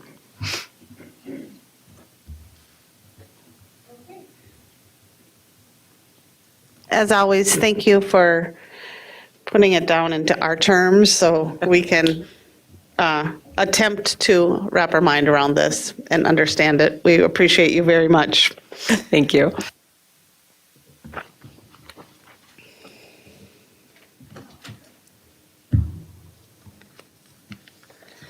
Okay, moving on in our work session. Next up, we have Student Voice and the School Board, presented tonight by Dr. Lori Putnam, Assistant Superintendent of Secondary Education, and Brianne Hearn, Superintendent Intern. Welcome. Thank you. Good evening, Chair Hawes, members of the board, Superintendent Jett. Brianne Hearn and I are very glad to be here this evening. Brianne, of course, will look familiar to you as she's been the principal of Lincoln Elementary for many years. This year, she is serving as a principal on special assignment, and some of her duties, though she's been quite a jack of all trades this year, out of necessity and extreme goodwill, include evaluating and assessing data to improve student achievement following the pandemic, supporting school administration, and partnering with me and Mike on strategic alignment. However, as Chair Hawes said, for this agenda item, and you will see Brianne again this evening, she is presenting as a superintendent intern. So the information shared during this agenda item, Student Voice in the School Board, is in response to a request from one of our board members and with the approval of Board Development Committee. Brianne has done a tremendous job researching this topic, and I'm glad to turn the presentation over to her.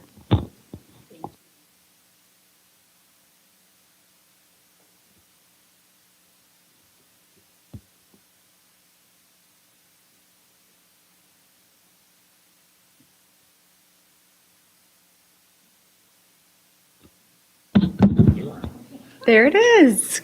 Good evening, Chair Hawes, members of the board, Superintendent Jett. This evening, we will share information and feedback in response to the request for options, allowing the board to access additional student voice. Tonight, we will explore two specific options that emerged from the research, which may increase access. Option 1 would be adding a student representative to the school board. And option 2, an annual schedule of student group presentations to and discussions with the board. The first option we will explore tonight is the idea of adding a student representative to the board. In this case, a student or group of students would be consultative members of the school board, present at all regular board meetings. Historically, Minnesota has experience with this option and policy. In 1993, a law was enacted which required all boards to have at least one student representative on their respective boards. 3 years later, however, the mandate was repealed by the legislature. And while many boards now seek student voice via other avenues, several in our state continue to provide a seat for one or more student reps. Currently, about 95 public school boards in Minnesota have at least one student representative. And it's worth noting that these students are also eligible to apply for one of 2 scholarships offered each year by the MSBA. If considering adding student representation to the board, MSBA has provided some recommendations for doing so. So a few examples of their recommendations include that students should not receive compensation for participation as a board member, that students should not be given the right to vote, students may be invited to board training, the number of student reps is a local decision, and committee participation is a local decision, among others. Considering this option, MSBA also gives some guidance around making policy to ensure that it is successful.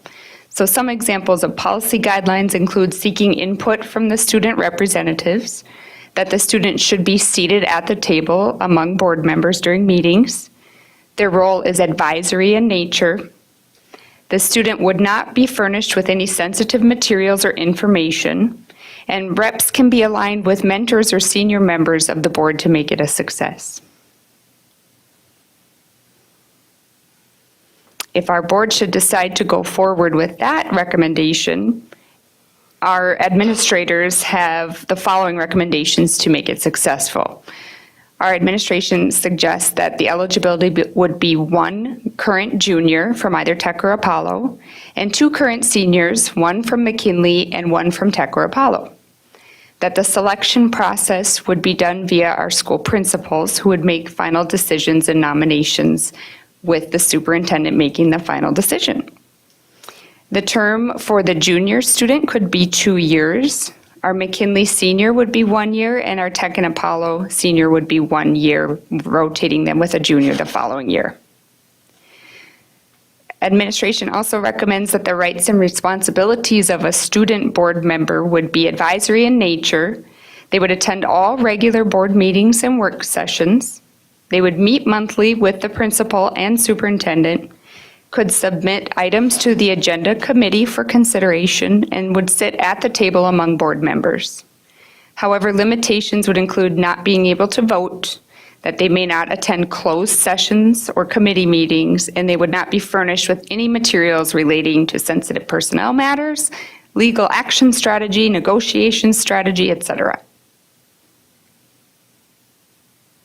The second option we want to discuss tonight is increasing access to student voice, is the consideration of student presentations and discussions on a rotating basis.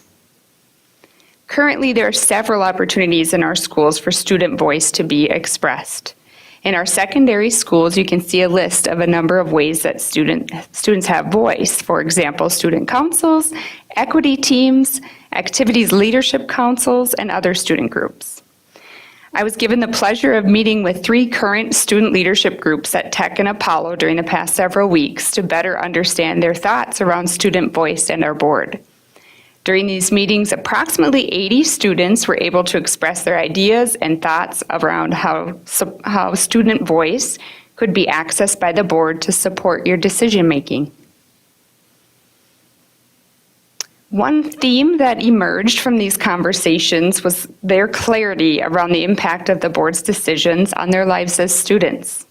Students in these meetings clearly expressed that they want to increase trust and connection between the board and students in order to better understand the decision-making process and its impact.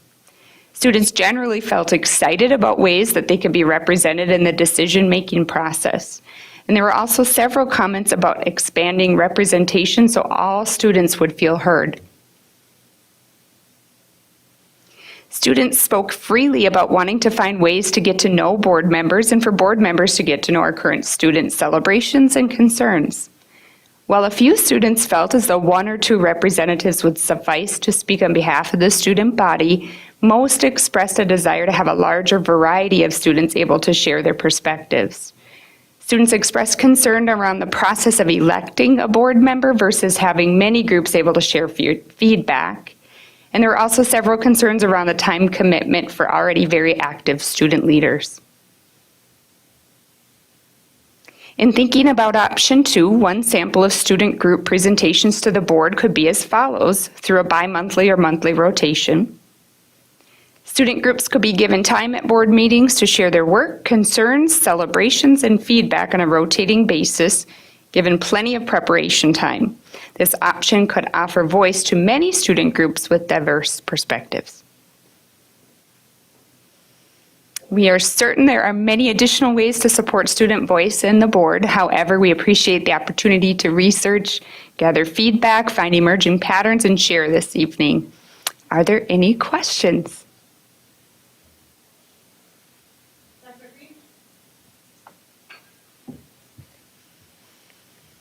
Was there a list of issues or things that the board talks about that the students are really interested in? In terms of the 80 students that I met, were certainly some specific topics that came up. We may be speaking about one of those later this evening. But really the general feel was just an excitement about having some opportunity to give feedback. They were not extremely specific. Okay, thank you.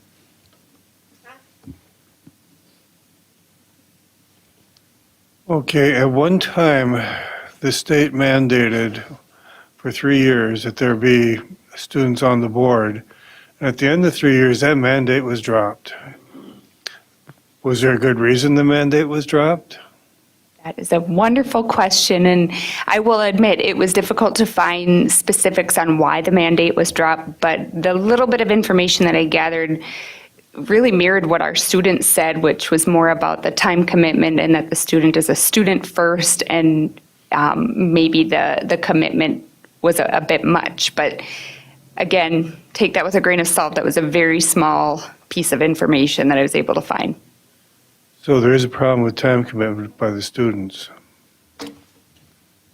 especially if it's going to go for 2 years. That's a long time to be committed.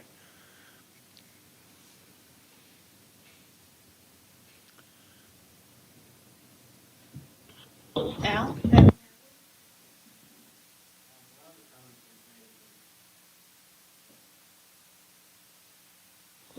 I do that all the time. One of the comments that was made is that 95 school districts still have a student rep. How many of those are large multi-high school districts versus small, like Royalton or a smaller district where there's one school and one? That's a great question. From the sample size that I took, really I found representation in all sizes of districts. There are several in our local area that do have a rep. Minneapolis has several reps on their board. So it really varied, but I was surprised to learn that this is in small and large districts.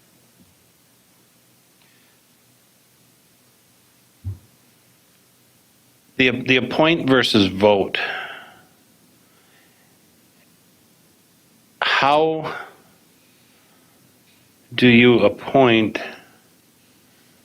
without criticism, someone to represent all students at all levels? And this is also one of the issues that I really have with this is we talk about the student representation, but we're really talking about high school student representation. We're not talking about elementary or junior high representation in any way, shape, or form.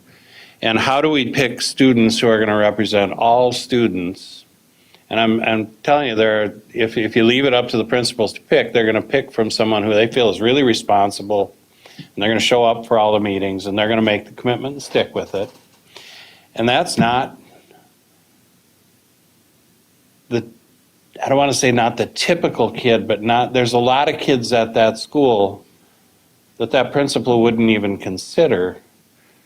Because, and those kids need to have a voice too. And I don't trust the fact that one student picked by a principal or even voted in by students where it's a popularity contest, I don't believe that that's possible to have one student represent the voice of all students.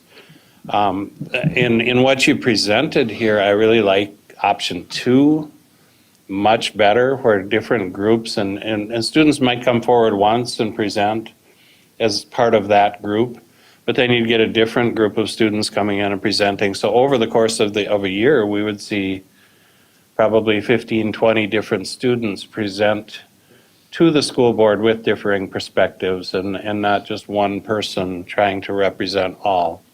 And the process of getting there is different. I mean, we sit on this board and we make decisions, and we don't necessarily represent all students either. But I was elected. I had to work really hard to get this position. And in 4 years, if they don't like what I'm doing, they get to take it away from me. But to have an administrator appoint a student or to have students vote and again, it's going to turn into more of a popularity contest. I just don't see how we would get to the point we want to get to. And if we did have presentation from students at these meetings, I would think that at least for the high school portion, it would take the place of the school's report that comes from Mike and Lori. I think your comments mirrored what Brian brought forward from our students. Concerned about that. They didn't see a clear path forward. And to the second point, Mike and I it would be a challenge, but we'd give that over.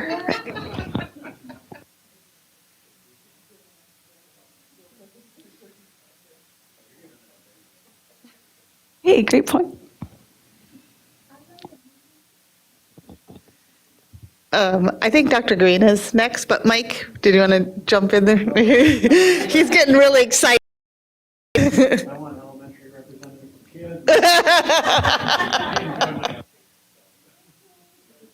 Dr. Green, could you? Just in terms of input, and this is just a thought off the top of my head, had to do with language arts assignments that could focus on issues, and students could write about them, and then work together to sort of figure out the major things they would like to tell the board, and indicate who they've talked to and things of that nature. I know when the issue came up about the hoodies and the hats and stuff, one of the students they had 175 students they had talked to and brought this issue, and they were, it was just sort of, I'm just thinking if input is the issue, then language arts classes might be able to be the focal point for them to begin that process and then do the presentation if they want to. It's just that I think there are things that we talk about and deal with that may not be very interesting to students. So.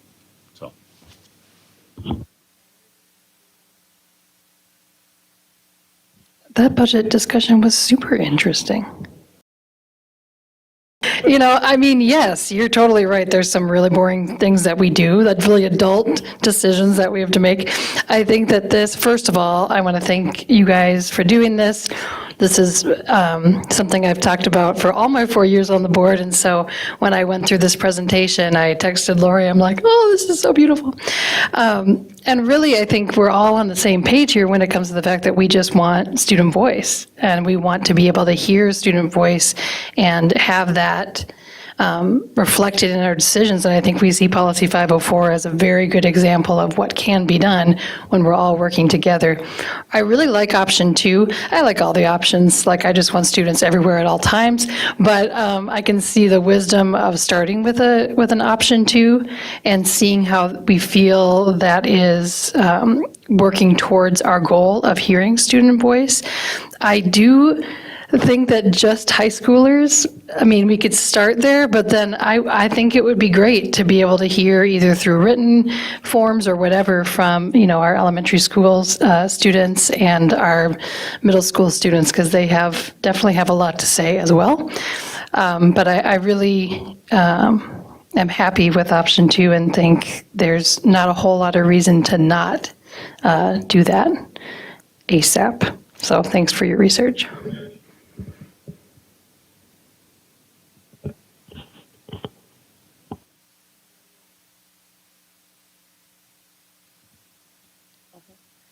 Scott, and then Mr. Jett has a question. Oh, very simple. Option 2.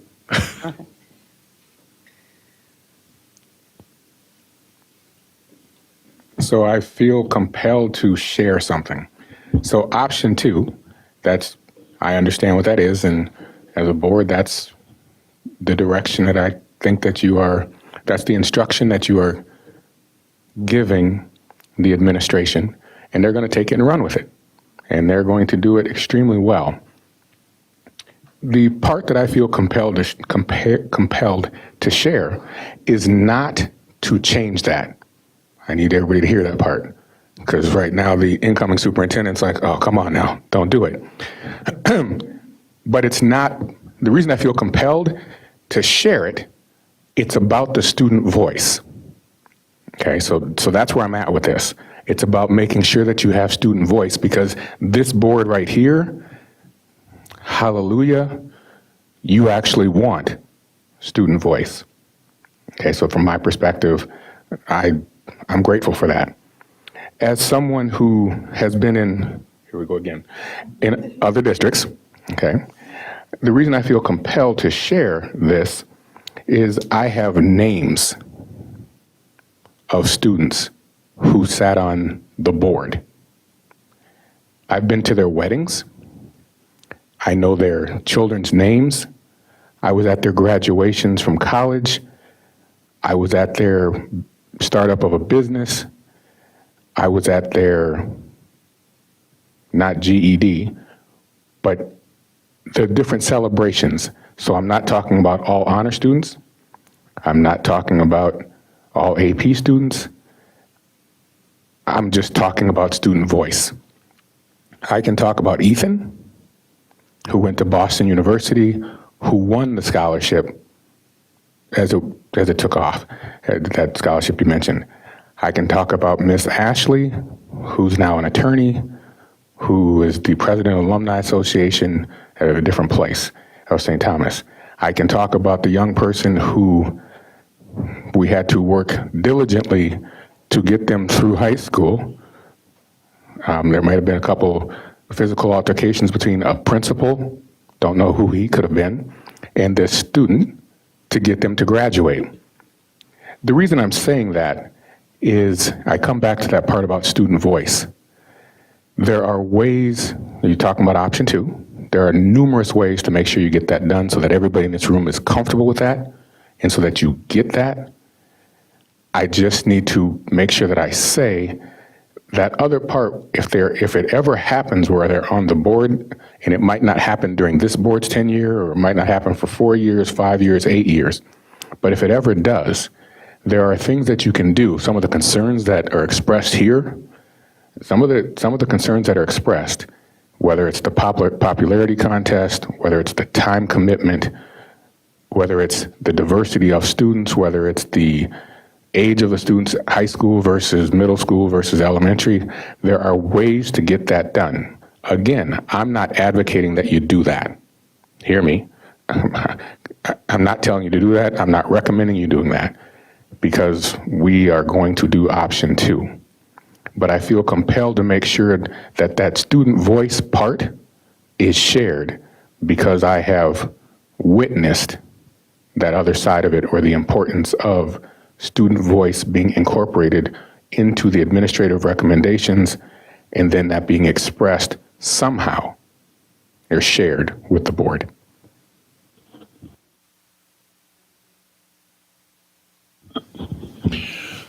Just at some point, what Mr. Jett just said, that student voice might first start at the cabinet level or at leadership teams or that bubble up through that process so that when a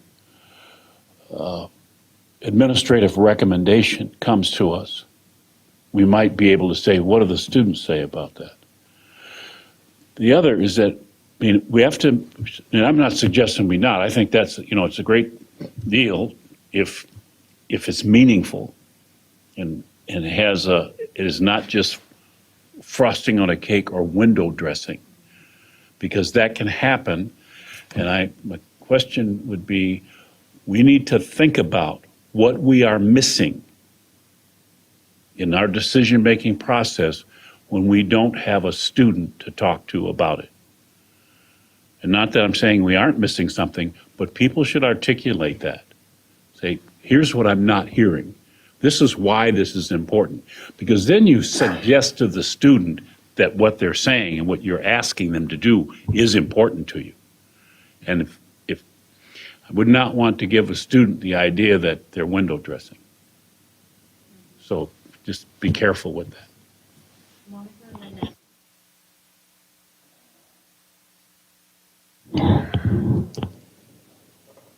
So I like option 2, and I have a lot of issues with option 1. Some of them have been mentioned already, but when you're talking about that, I don't know what is the difference between what you just said and option 2. Can you clarify? First, my apologies because I thought the discussion was over and done with, and we were talking about option 2, and that's what we were going to do. Okay, so I need to make sure that I say that. I was not trying to go into now exactly, and I'm not, Monica, please don't take this the wrong way. I'm more than willing to make sure that I share that with the administration and with board, but with administration in terms of various ways of doing that. The reason I felt compelled is because I've been on the other side, okay, or I have experience with the other side. And that student voice, because I've witnessed it, felt it, tasted it, touched it, if my phone would ring. I would get text messages. They would come to that door. How dare you not say or share the experience that we had with this? Again, my phone would ring or a text would happen with students that did option 2 or different districts that did option 2. And so I'm just, as someone that values student voice and who I believe this board values that student voice, I just felt compelled to share that. That was all.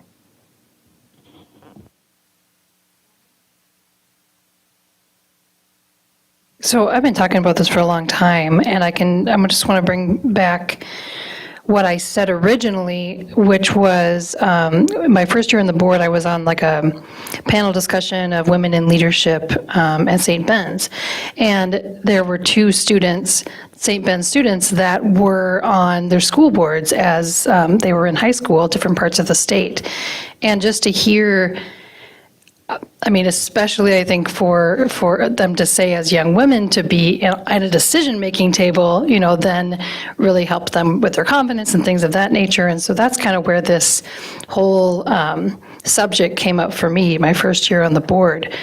And when I saw what happened with 504, and I saw the excitement on the kids' faces when they were like, we have a path to talk to these people,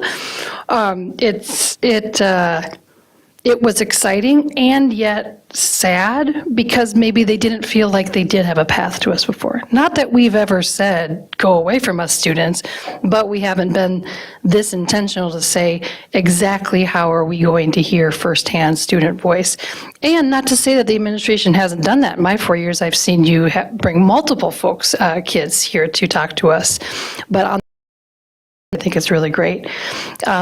What I would like to do if we're going with option 2 is to revisit it again, just like we do everything, and talk about, from the student's perspective, do you feel like that's an actual path to the board, or do you feel like it's that there's not anything real that we're able to share, whatever needs to be talked about in this same way after we try that for a year. And I was thinking a year from now, but then that would be May, and then if we wanted to make any changes, it would be hard to do so. So I don't know if maybe we can talk about it again in like February or March or something like that, and just revisit it and say, if our goal is student voice, how are we meeting that goal?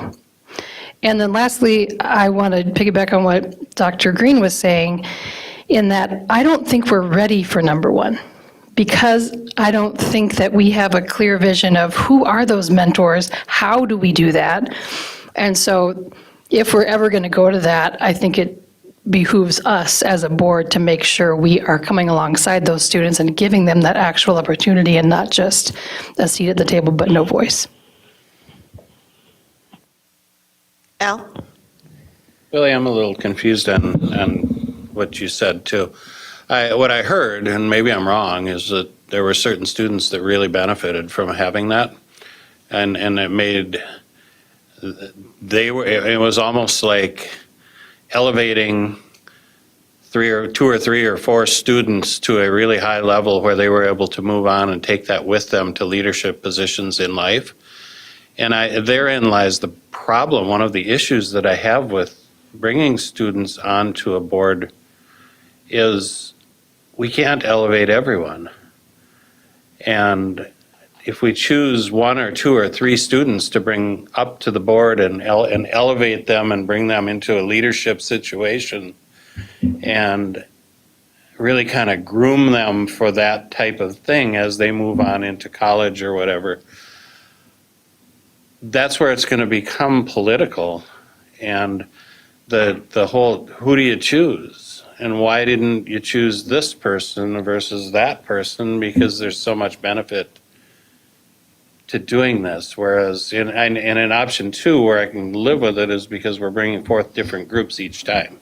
So there's more students coming forward, and there are opportunities for students to come forward versus the same student all of the time. And it isn't going to be the kid that sits in the back of the room and never says anything because they aren't known. It's going to be someone who is coming forward. And I'm not saying they wouldn't benefit from it. I'm saying that isn't the goal, though, is to have a student personally benefit. The goal is to benefit the board. So Al, my response to that, it may not have been clear. And so I used a few students' names, and you said certain students. The charge, and so again, I'm making sure that I say this out loud. I lead with this. It was about student voice, and so it's option 1 or option 2. My experience, I've had experience in option 1, and I've had experience in option 2. If I'm going to go strictly talking about, and remember, I'm not advocating for the board part. The students who were on the board, that was their job, that was their charge, that's the responsibility they had, was making sure that they were representing all students. And what I was trying to end with is there's ways, if you ever decide to go that way, and I'm not saying we're doing that, but if we ever decided to go that way, as a board, as an administration, there are ways to help assist the individual students so that you're getting, so it's not just benefiting that student, so that the voice is coming from the people within that building. And as they're coming to report to you, they can talk about, I was meeting with this demographic of students, or I was having conversation with this particular type student, and I don't want to say it like that. But in other words, the bottom line is, yes, it benefited that certain student, but the student body felt as if they were being represented through this particular student. There's ways to do that, and it would behoove us, you, not you in particular, but the board, that if you ever do decide to go down that path, that you actually make sure, because I just heard Natalie and Dr. Green say we're not necessarily ready for that, to make sure that we explore it, research it, so that you're setting the students up to get exactly what you're looking for, that holistic, that whole approach, so that they actually bring that to the table. So that was option one. Option two, again, hear me. I'm totally down with and understand and believe that's the way that we should go. And my charge is not to the superintendent or the two assistant superintendents. My charge, as the person walking out of the door, my challenge would be to the principals or the leaders of the buildings. What are you doing? I haven't asked that question, but what exactly are you doing in each building to get student representation and voice to assist you with what's going on in buildings, and then to be able to share that as it comes to the board or as it comes to the cabinet level? That would be my charge, plight, challenge to the building administrators. And each one of them right now, I know if they're listening, because they're just bored, my phone's about to blow up. And they're each saying, but Willie, I do this, but Willie, I do that, but da-da-da-da-da-da-da-da. I know them. Some of us were on their interview teams, so I know exactly how my phone's going to ring soon. But that would be my challenge to them. And if they hear me, I can't wait to hear your answers. But that would be my response, Al. Dr. Green, go ahead. I'm again with a caution, and it's not a negative. It's just a caution. Because I have been in different kinds of positions when I was younger, where people wanted you to sit at the table, but didn't pay a lot of attention to you. I experienced, and you experienced, student input that day. We know what that's like. And it was a group of a very diverse group of students talking about their concerns and their issues and those things. So we've had that experience. So the question of seeking student input is different than having ceremonial participation of students. And that's a fine line, and one it can be very painful to think that you are being valued when really you're not. And so when we talk about things that the students cannot participate in, personnel stuff, why not? If they're really participating as a member of the board and as a student, they would come to the board, I think, in the same way that we each do. I don't represent a group. I represent ideas. So I just think we have to be real careful about, I would love student input. I enjoyed that. It was a bit painful, but enjoyed it, But the fact of the matter is, it was input, and it was legitimate input, and I had to listen to it. Didn't change my mind, but I did have to listen to it, and I enjoyed it. But that's my point is input on what we want. Just a second, Natalie. I think if I was a student, most of this would be really boring and wasting my time. If I was a student and I wanted to tell the school board something, and Dr. Green asked that question, what is it they want to have input in? I would want to tell you about some of the horrible lunches we have, or the long line of lunches, or the dress code policy, not just the hats, but the spaghetti strings, or the shoulder straps, or why can't I wear shorts or flip-flops, I don't know. But there's other things that I would want to have input on. Can you put the option 2 back up there for me? It was there, and then it. So I've had children on these, and it would be more like a report of what National Honor Society is doing and their fundraising, and I don't but maybe not. But that's how I see that. And then I think, well, that's not student input. I go back to Dr. Green's question of what voice do they really want to hear? I don't think they really want to tell you about their volunteering at Catholic Charities. I think they want to tell us something else, that they want to have input on something that can impact them. And so this, again, boring. I don't know, I like this, but I don't think that's what student voice on the school board is about.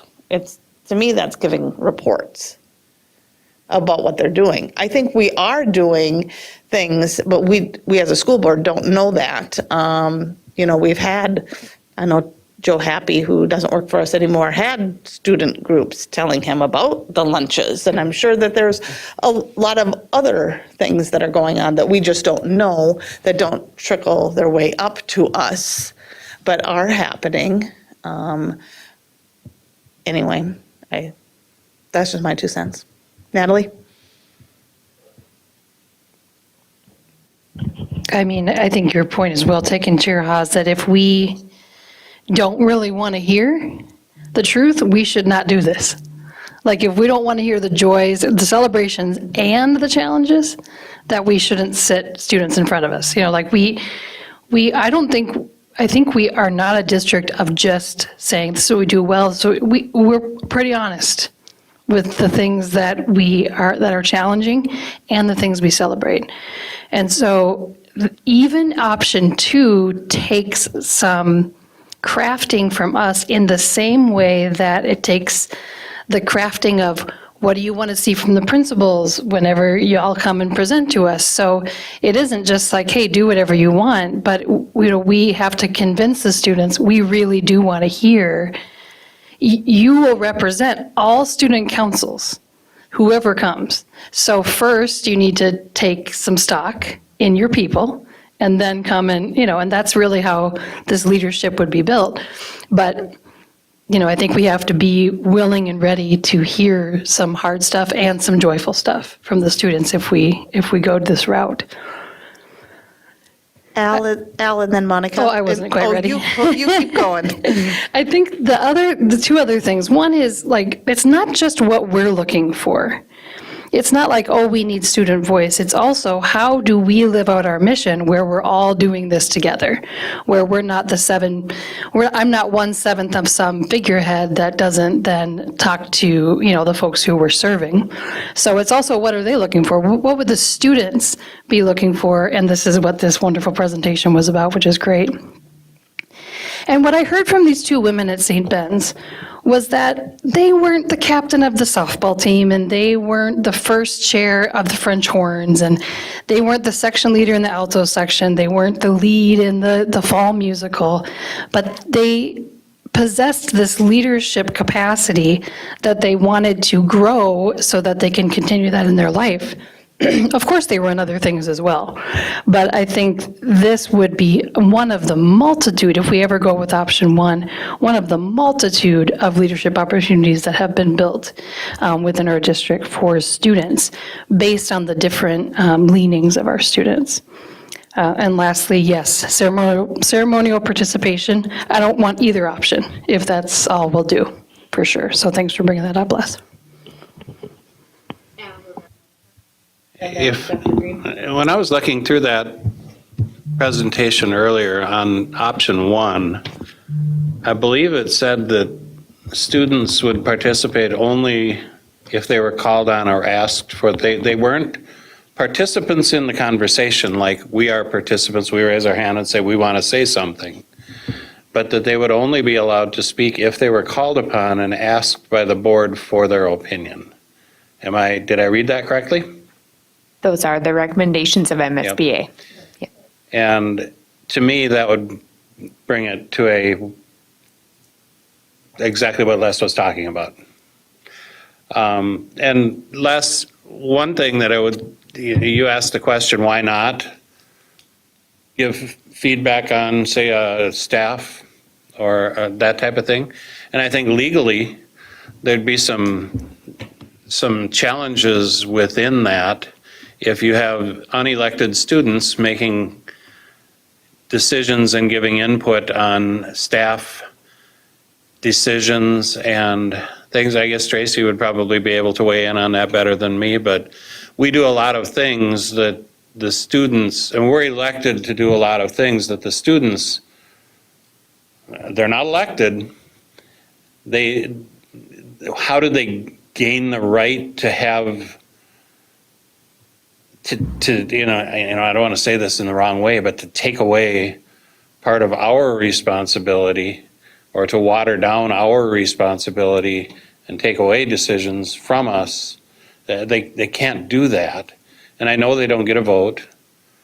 But that was the number one thing I think that the students said that they wanted was, hey, if I'm going to serve on the board, I want to vote. Well, you're not elected, I'm sorry. But there's a lot of things to think about on stuff like that. But the participation part, where you only speak when you're called upon, is going to drive a lot of students away. I think it's going to make them feel like they aren't valued because they're not going to get called on for every single decision.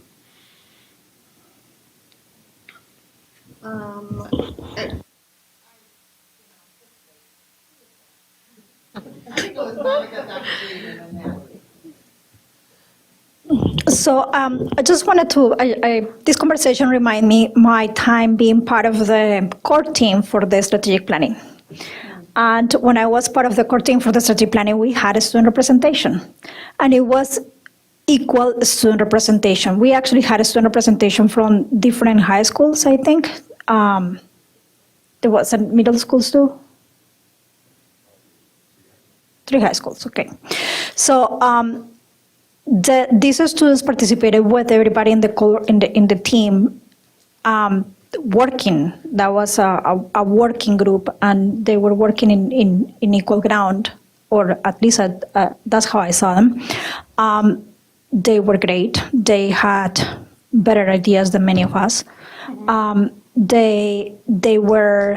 I'm not sure how they got there. They were committed. They came back, and the ones that graduated and didn't come back because they graduated and did other things in life, then we had other people that took their seats, and they were equally committed and equally great working in equal ground, and it was a very enjoyable experience to have with them.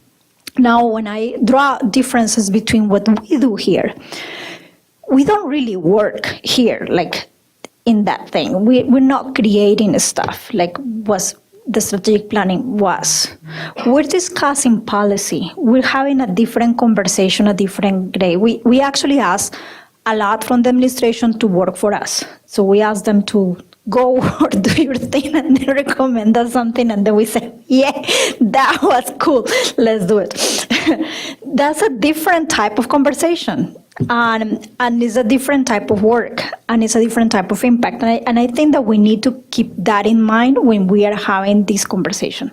Now, the other thing that I wanted to say about this is that this topic came to our committee as a student representative in the board. We actually, at the committee time, decided to have the second option included to give you another idea of how a student voice could be included. So we, by no means, have worked this out to have a fully represented recommendation for you to say option 1, option 2. This is kind of an idea of what we could do as a board to include voices from students. And I want to invite you to continue to discuss this a little bit deeper and really figure out what we want and what we're not. There are clear things that we have said that we like of option 1 or option 2. We have said things that we definitely don't want. We don't want the ceremonial thing, as explained by Natalie and Les. We don't want talking to students. We might have issues about the students voting. So those are things that might be part of this conversation. And that's when I was asking you last meeting, or I don't know how many minutes ago, what exactly is what this topic is about and what we wanted to discuss, is because, as you can see, it has a lot more. I mean, I like what you said, Shannon, about, okay, this is kind of a report thing. So maybe what we should include is that we don't want students to really report. And maybe it's not a replacement of beautiful presentations of our assistant superintendents. And I love to have the kids' movies there. So don't take those away. Maybe that's something that we need to include here. But so exactly what we would like to have. We would like to have an open session that we have students and we have a forum as Les and Shannon have the opportunity to experience, is that we may have a lot of more things to add in this, and we could work on it. We don't have to make a decision today. But what I want to ask you really is that what you would like to see, and maybe we can build a story, a list, and then come back with a more fully grounded representation based on that. Would that work?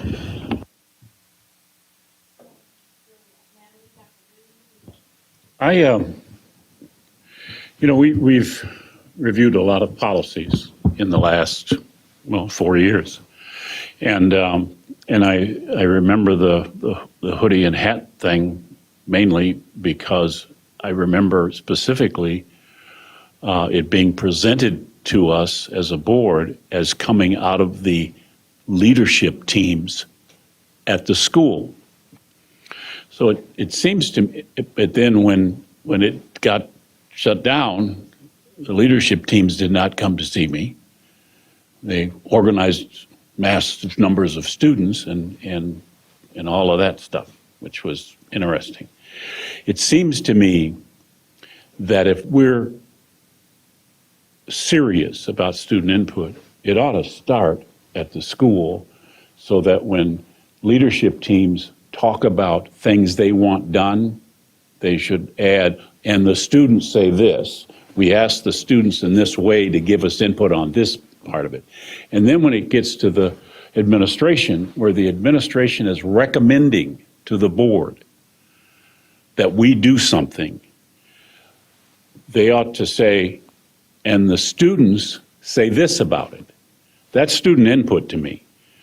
Not having a student sitting here, and I would suggest to you, well, maybe they wouldn't be terrified. Maybe they'd speak up and do whatever. But, a 17-year-old sitting in this room trying to act like they're 40 or 50 may be difficult. But not if they're talking to their teachers and their counselors are saying, this is what we're going to recommend to the board. What do you think about it? And you can come to us and say, the students don't like it. Can we do midriff? We would like to be able to show our belly button, or we would like to have short shorts, or all that stuff. Those are things that, I just think that if we're not going to be hypocrites about this, that student input ought to be filtered through our entire system so that we're really saying that we know what the students said about each and everything that we do, even whether they want 2-ply or single-ply toilet paper. It gets at that level. And I'm not trying to be funny about that, but that's the level we're talking about for student input. So that's my point, I think.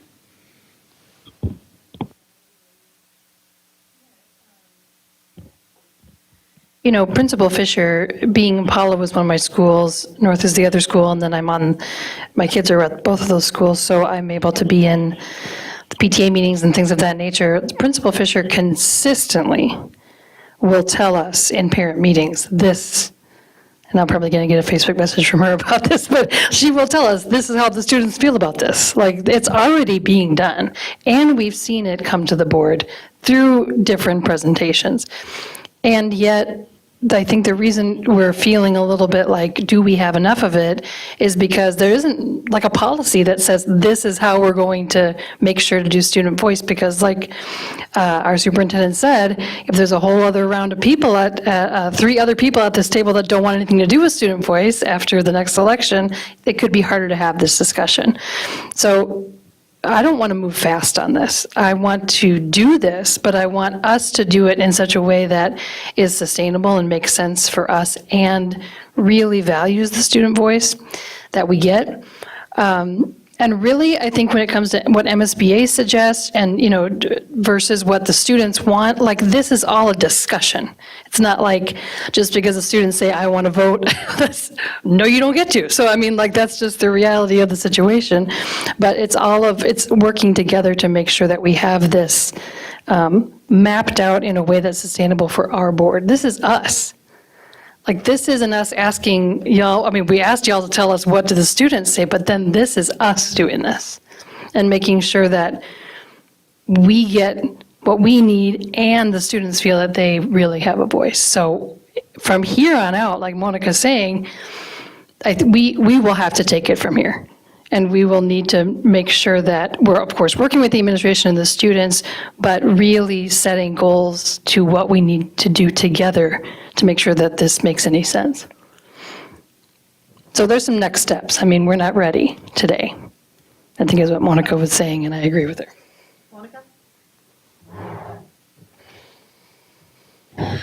So I just have to respond to you, Les. A 17-year-old is not going to sit here pretending that they are 40 or 50. A 17-year-old is going to sit here saying, I'm 17 and I'm a full person that I'm going to tell you what I think and what my peers think and feel. That I am sure about.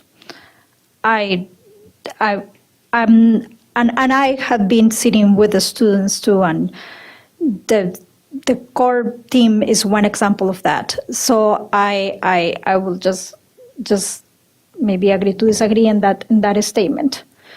I also think that people that are hearing or not should run for the board since their 30s or 20s. I don't know, but they have children. So yeah, I think that we need all ages in the board, diversity in all sense. The question for everybody is maybe I don't know, how would you like to do this? What would you like to see? I particularly wanted to say I like to see a student sitting at a table. I don't know that has to be the same student sitting at all our meetings. I think that could be like something to think about. How can they sit at our table? In the example that we had with those groups, I don't think that was a presentation, right? Was them coming to sit, right? So they will be sitting. That those groups will send a representative to be sitting at the table, correct? I think there's a wide variety of options, right? Yeah. They could do that. We heard Natalie say they could develop a structure similar to what our principals do. They could have assigned topics from you that you want input on. There's a wide variety of what those groups could do.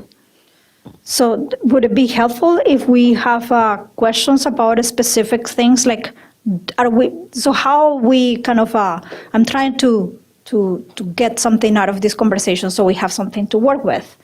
So like, for example, do we want students sitting at our table? And then what would they do? Like, yes, you're going to have all questions about that, but then maybe we can work about that in certain ways. The other thing is that do we want input from the students, or do we want the students to present freely? It's like, so those kind of things is what I like to hear from everybody in the board, so we can work on that. So the different groups that you had up there in those options, they're not coming to present on their group, they're just coming to participate at the board level? So I just need to say this. What you saw on the screen was examples, okay? There's no defined answer to it. This is just things that could be. There's numerous student groups. What the presentation did was just throw some of the names of some of the student groups up there. I'm looking at Brian and I'm looking at Dr. Putnam, Dr. Rivard, and part of me is sitting there saying, okay, this is great conversation as the board. Yep, it's great conversation as the board. I almost got sidetracked. At the same token, I also know that there's other things on the agenda. Not trying to cut this discussion off, but there's other ways. What I believe Monica and Natalie are saying is, okay, some suggestions, some thoughts in terms of how to give input first to the committee here at the board so that they can hear some things, bring that to the administration. Administration can now have some of that kind of conversation at the site level, and it's this back and forth. It's as a board, it's you're trying to figure out what types of information, what do you want to gather, and kind of give that instruction to the district administration and to the sites, and then now they can go ahead and get that for you. The only thing I was trying to say a while back was that student voice piece. That's why we're here. If you look at our mission statement, if you look at anything, everybody here is about a kid. At the same token, that perspective sometimes is missed, but you have perspective with this conversation is about student voice, but there's parent voice, there's community voice, there's staff voice, there's all these other voices that we're always making sure that we get at the table. But the conversation tonight was, or we were charged with, students. Can we do that better? Is there another way of doing that? And I think that's what you're trying to get to. And with that, my recommendation would be fire that back at the sites, fire that back at administration in terms of, and I haven't been sitting on the committee, Natalie and Monica, with you, but that would be what I would suggest, would be fire that back at them and say, this is some of the things as a board we'd like to be able to hear, have a conversation about, and how do we get student input on that, and then take it from there. Scott? Brianna, you've presented option 1 and option 2. Did MSBA have any other options? Not that I found. I think the options are endless. And they just simply gave out guidelines around policy and if considering. Just a clarification, option 2 is not from MSBA. Is the MSBA part is that if you are going to have a student representative that is going to be part of the board, how would be the way to do it? That's what they recommend. That's nothing. The rest is our conversation. Natalie? I think we've had a great conversation. This is farther than we've ever gotten in this conversation, so this is great. And I really like the idea of Superintendent Jett to now take round 2 at it and then re-talk about it again as a board now that we have a little bit of a guidance as to where to go. Take some time, maybe Monica's committee could get some input from board members via like a 3 or 4 question survey versus doing it here. So we have some time to think about it, and get students in on it. And then also, like Superintendent Jett was saying, to get,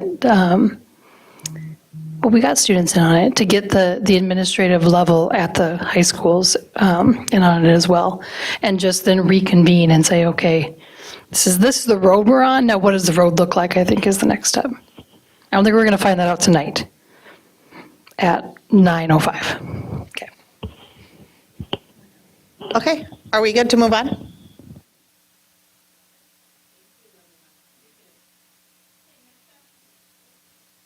Next up, we're moving on to schools update, end of year celebrations presented by Dr. Lori Putnam, Assistant Superintendent for Secondary Education, and Dr. Mike Rivard, Assistant Superintendent for Elementary Education. Good evening, Chair Haas, Superintendent Jett, and members of the board. Tonight, Dr. Putnam and I will provide an update of our schools to include many of the wonderful end-of-the-year celebrations that are occurring. I will disappoint Monica. I don't believe there's any videos, but just lots of pictures. I will make a note for next time. Preschool. In our preschool and elementary schools, we've had fun events happening along with many learning activities interwoven into these last few weeks of school. Here we see our Oak Hill youngest learners planting trees at Oak Hill.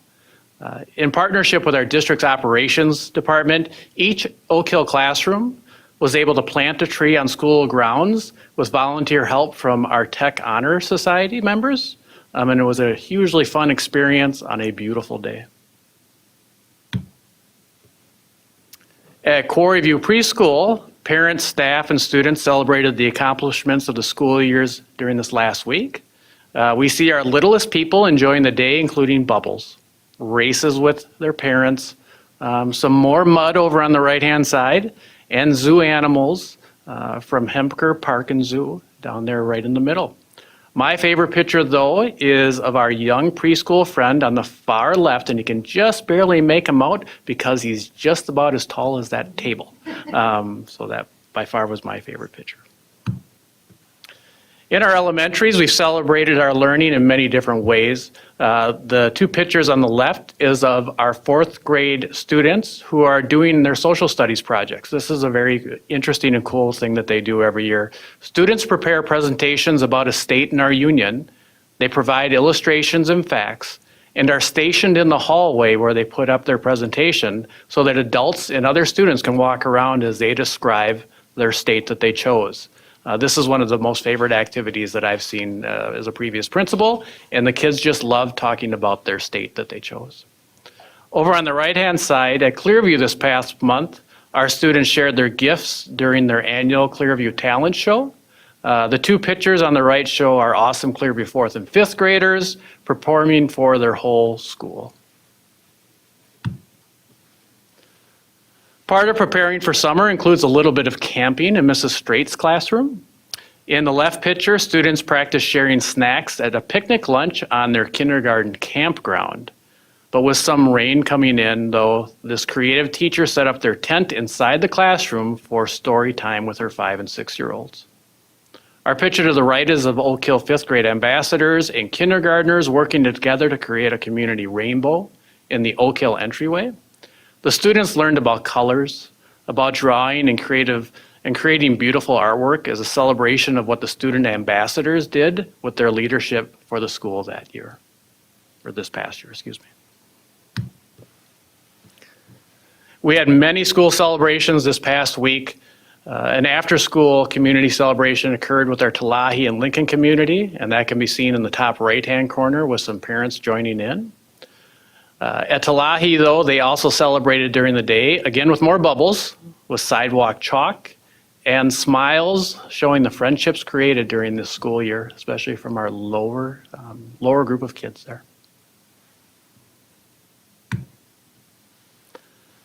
And while graduation for our 5th graders are happening this week, Mrs. Estrada at Discovery was able to send me a few special preliminary pictures of their graduation practice. And along with where they're handing out kindness awards for their 5th grade students.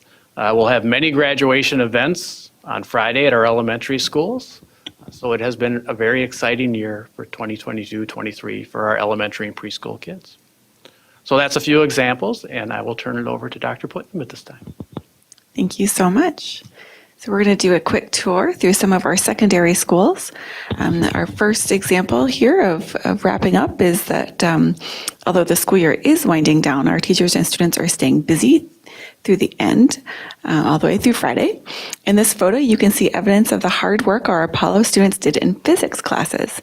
Using the design process, they planned, created, built, and launched rockets this past week. Saying farewell to this group of seniors is tough. They've been through so much at Apollo, first a fire in their 9th grade year, and then the pandemic in grades 10 and 11. They've demonstrated resiliency, humor, and commitment to their educations and one another. To honor these remarkable students, the Apollo administrators treated the class of 2022 to a celebratory cookout. Seniors and, of course, staff had a blast. Our students on the south side of town have been equally busy and engaged. Here on the left side picture, you can see our students celebrating Culture Day at Tech. This student-led event gave our Tech community the opportunity to showcase their home cultures and learn about others. The right-hand picture shows Trimester 3 student celebration. This recognition event honored all of the 2021-22 Students of the Months and our academic achievers. Congratulations to these 9th through 12th grade students for showing either progress academically, commitment to academic excellence, and Tech Tiger Pride. Both Apollo and Tech held senior awards nights recently. However, here you can see the photo of the event held at Tech, where over $1 million was given out in scholarships and tuition. You can also see a photo of the school counselors at Tech, and we just want to say thank you to them for organizing, especially to Tech retiree Phil Corbett, to all of the staff who attended that evening, and the many community organizations and individuals who gave scholarships to our seniors. For the next three slides are from South. Back again this May, South students showcased their many talents and received recognition for all of their hard work this past school year. They sang, danced, played instruments, read poetry and essays. They've certainly accomplished a lot, and their students showcased that this past week. South's first ever 8th grade celebration was an opportunity to highlight 3 years of determination and accomplishments by our, wait for it, class of 2026. Yes. 8th grade students shared their inspirational words. South Principal Joel Heitkamp shared words of encouragement and well wishes for success. And in that top photo, you'll see a familiar face. Principal Harris from Tech High School returned to South to recognize the hard work of the students and to welcome the future Tech Tigers. And the South had their spring fling for their 8th graders. They played yard games, dunked Mr. Mitty, who is one of the deans, Mr. Heitkamp, and Ms. Klug. In the dunk tank, they signed yearbooks and enjoyed the company of fellow students and staff. And I just want to say thank you to the countless staff who have and will make this week a truly celebratory event for our class of 2022. The Tech Parade was held last night. Several of you were in attendance. Thank you. And it was a great event for our seniors and family. That photo is there. We had a contingent from Oak Hill show up to honor our students, and some folks from South Tech as well. Apollo Parades is tomorrow evening, Thursday, from 5:30 to 6:30. And new this year, for anyone listening, all of our community is welcome to join to cheer for our graduates, not just our staff. So we welcome our entire community out to line the parade route and cheer for our class of 2022. Of course, graduation is this Saturday, very exciting, 11 a.m. for Apollo, 3:30 p.m. for Tech at the River's Edge Convention Center. And I just want to say a special thank you once again to AP Skellerud and AP Kenzie for the hard work they've put into organizing the parades and graduation. We welcome any questions from the board. I think we're good. So moving on. Next up, we have the review of Policy 504, Section D, Head Coverings. And I believe that is presented by Dr. Lori Putnam, Assistant Superintendent of Secondary Education. And Brianne Hearn, are you back at it? I'm back. And for the night here. Good evening, Chair Hawes, members of the board, Superintendent. This evening, we will be discussing Board Policy 504, specifically Section D, which is the provision regarding head coverings. Please note, this item is not a policy first reading. That will come later. Rather, this is an opportunity for the board to review the data and feedback that was requested following the conclusion of Trimester 3's pause on head coverings in grades 6 through 12. When the board approved that pause at the beginning of March, administration was charged with gathering perception data from our stakeholders.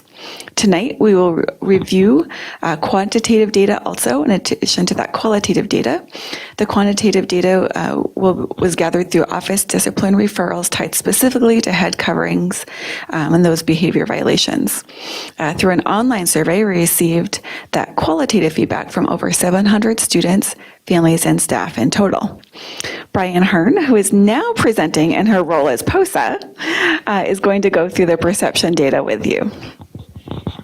Thank you so much. And I am going to do my very best to give this the justice it deserves. So we are going to begin. Here we go.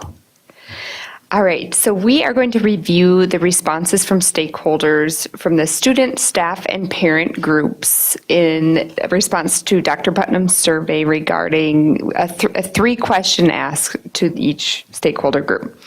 The first question that was asked of each group was essentially, what was the impact on learning of the pause in the amendment to Policy 504? Responses were either positive, negative, or somewhat. So when you look at this, that's what you're looking at in our next slide. What you see here is that there were a total of 495 student responses that came back from that survey, a total of 94 staff, and a total of 135 parent responses that were collected.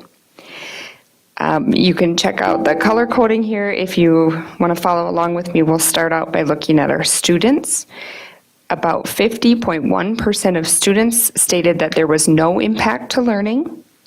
41.5% of staff stated no impact to learning, and 89.6% of families stated that they felt there was no impact to learning.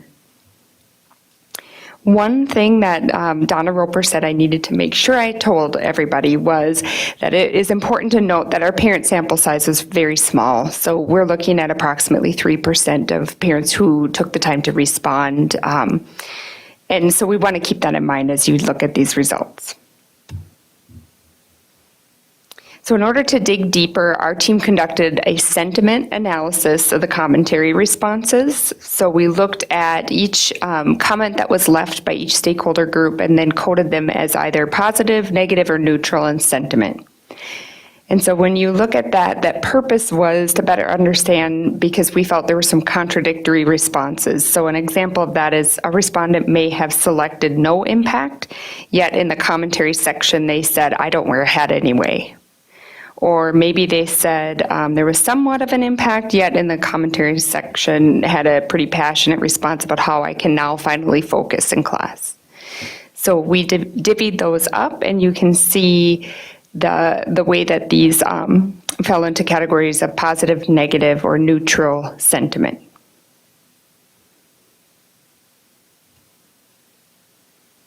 Of the comments that were left on question 1 by students, the vast majority were positive in nature, and some of those themes that were identified by students were feeling higher levels of comfort, ability to focus, and a sense of safety and security. And so you can see off to the right the categories of most of the responses that were given by students.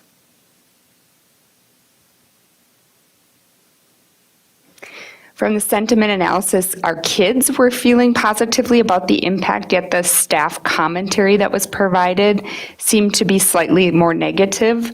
There were 45 staff who left comments on this question, and some of those themes that they noted were students being disengaged, the ability now to conceal the use of headphones or AirPods, and disruption to the learning environment. With parents, there was such a small response rate that we didn't feel we were able to identify themes in those responses. Brian, if I could just interrupt you 1 second. Dr. Green wants to jump in. A quick question.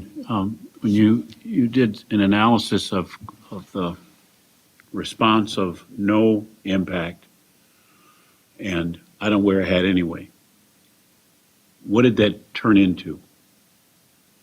No, that's not the one I'm talking about. No. I missed it. It's the, now there's less disruption. Can you go back? I want to understand what your thinking is on how you code things as negative or positive so I can understand what's being said. Oh, okay, I've got you. So the coding team looked at the comment that was left. So there was a section for each of the 3 questions where they could leave a comment. And so while somebody may have said there's no impact, the comment said, I don't wear them anyway. I don't wear a hat anyway. So that may have been coded as neutral.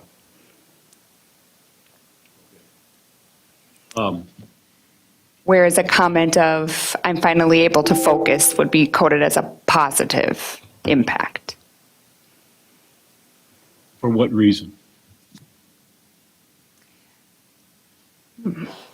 There's a reason I'm asking the question, and I'll get off this, is that the young woman sat there and said, we're tired of the teacher spending 10 minutes of the class period arguing with some kid about taking his hat off or taking the hoodie down. It takes away from my learning opportunity. Let me tone down a little bit, okay? So if that gets coded as a negative or a positive, the positive comes out of a negative. They won't follow the rules, and so let's change the rule. So that's all. And I'll be quiet now. I'm sorry. I just wanted to kind of get a flavor of how that was going. Good. This may be helpful, or it may be off base. So we're in this, Your we're chance. finding our way together. So that's right. I'm gonna roll the dice. Give it a shot. On slide 4, there's a small note that says the positive means the respondent's commentary favored amending the policy. So the positive isn't necessarily the tenor of the comment. The positive relates to, yes, we are in favor of amending. The negative isn't necessarily, it's a negative comment. It's negative, we're not in favor of amending. It's more the alignment with the outcome. Does that help? Well, yeah, make more because sense? it's exactly what she said to me. Okay, just checking. Yep. She said, I'm tired of somebody taking my teacher's time away from me. So it would be amend the damn policy because they won't follow the rules anyway. That's what she was saying to me. That's what I heard anyway. Maybe that's not what she said, but okay. Zip it. Okay, sorry, but we put the brakes on here. So Natalie, and then I have a question too. The question I have is, since 135 parents was 3%, what is 94 staff for 6 through 12? What percentage is that?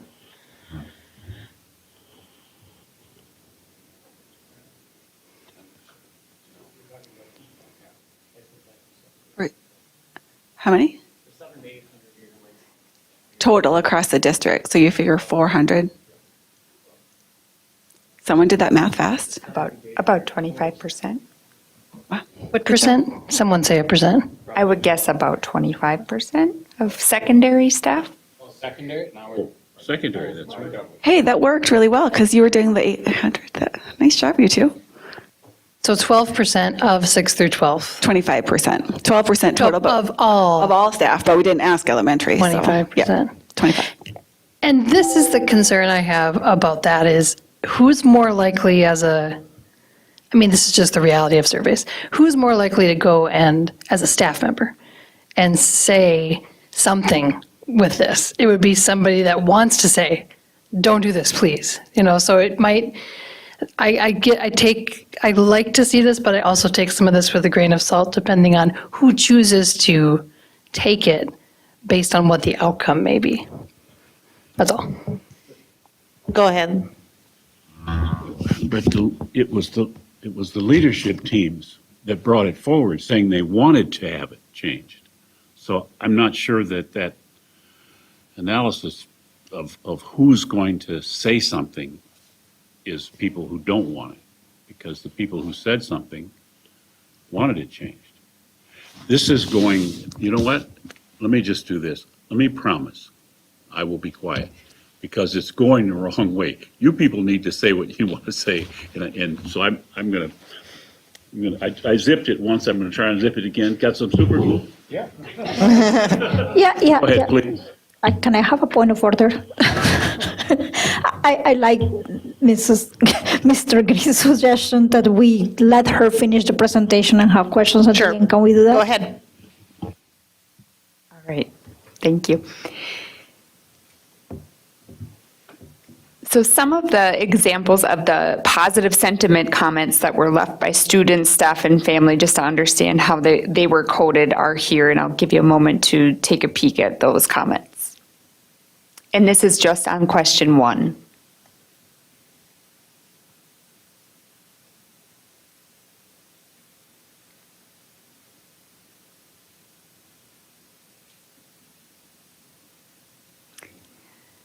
Okay, so question 2 was around what was the impact on student comfort. So each stakeholder had some variation of that question.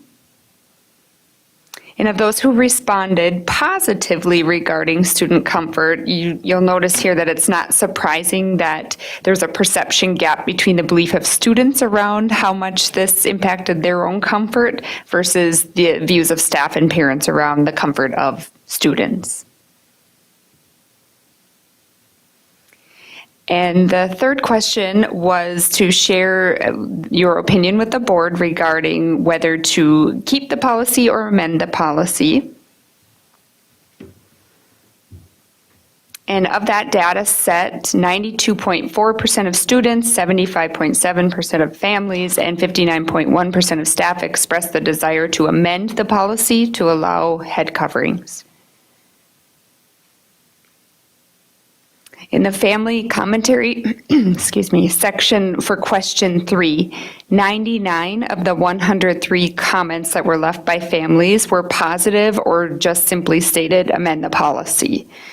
In the spirit of transparency, Donna did share with you all a link to the high-level summary if you're curious to see the responses in more depth. And as a final note, one of the threads that the team saw throughout all of the feedback was just a gratitude and appreciation for the board's willingness to have this conversation and hear the feedback from all stakeholders. And then prior to closing, just wanted to share that office discipline referral data with you. At the beginning of the pause, we did review at staff meeting and then put into all of our principal communications how staff are able to identify that there's a problem either in the classroom, which is a minor ODR, or if they need if it's a behavior or a problem related to the head coverings, right? This is specifically related to head coverings. If it was a problem that couldn't be managed in the classroom and needed administrators' review or intervention, then there's a head covering major. So we taught that so everybody would know how to get assistance if they needed the support around this change in head covering. So for just wanting to share that data back with you, in trimester 2, when head coverings were prohibited for all of our secondary schools, there were 49 total office discipline referrals with 5 minors and 44 majors. So 5 coming out of the classroom, 44 requiring an administrator's intervention. For trimester 3, when we did allow head coverings, there were 4 total office discipline referrals with 0 minors. So even though we saw 45 staff responding that there was some negative in their perception impact, it didn't lead them to write to the point where they felt they needed to document it using the opportunity we gave them. And 4 major referrals. So next time we meet on June 15th, administration will be prepared to bring forward a recommendation on board policy 504, section D, but we wanted to, of course, provide you with this data and make sure you had the opportunity to fully discuss it as a team or with us prior to that recommendation. And we welcome any questions or... Natalie?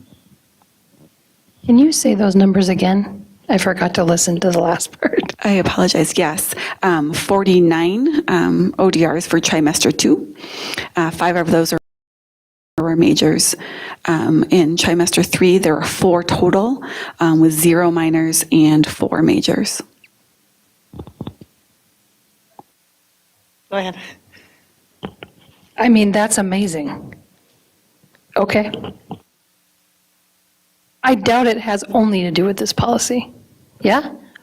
Or, I mean, I don't, like, that's astronomical. So I'm just wanting to make sure that I'm not drawing the wrong conclusions about that. What conclusions do y'all draw about that huge drop? Well, I will draw them, but I will also share, I happen to be doing our APs. And I listened, part of that was being involved in staff meetings. And part of our staff meetings, because they were leading portions of it, every month our administrators do a climate portion. It's an agreement with our teachers union where people would have the opportunity to raise concerns around climate. And so I had the opportunity to listen to two different, a middle school and a high school, and they discussed this specifically. I heard a little bit more impact. It was early on. It was probably April. It would have been April. I was getting my evals done for our probationary folks. So middle level had a little bit more discussion about what that impact was, but it was very short-lived. And high school, it just wasn't a discussion. It just wasn't coming up as a major concern. When you walk through our schools, what I make from it is a lot of our students aren't availing themselves of the opportunity. It's just not really a thing. And I think that's what our office discipline referral data is showing us. Our classroom teachers aren't writing it up to document it, nor are they sending it to the office. Was that total referrals or just related to head cover? Just related to head coverings.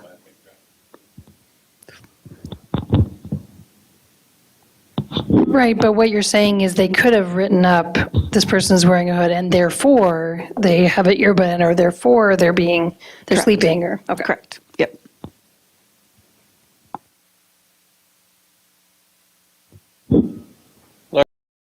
We talked about this. We were told we were going to get a link to the raw data. I was supposed to send you that and I forgot. See that? Yep, I forgot. I apologize, Al. Thank you. I would gladly do that, and to anybody else who would like it. I think it was the second slide. There was, I mean, to say that there's no discomfort amongst this would be wrong.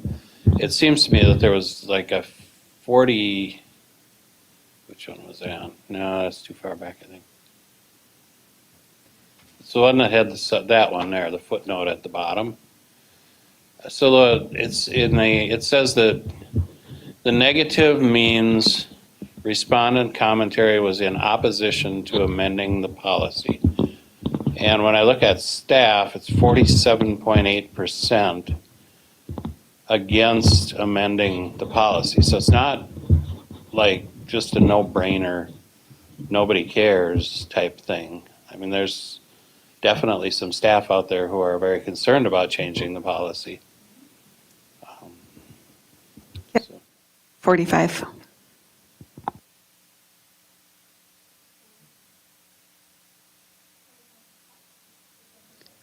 Staff. 47% of the respondents, 45 staff. respondents. Yep, absolutely.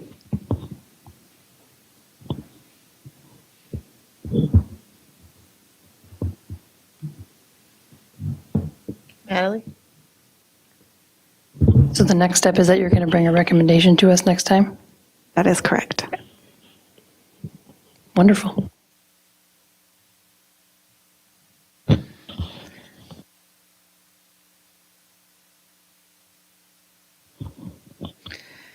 Okay, thank you. We have two policies left. Next, we have proposed revised board policy 707, first reading, transportation of public school students, presented by Gary Ganji, Executive Director of Operations. Good evening, everyone.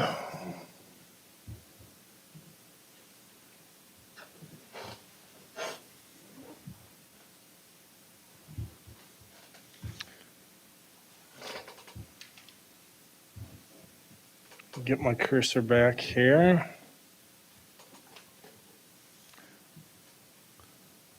I love how you get it all set and then you go to the mirroring and it messes everything up. So bear with me. I'm sure you can all read that.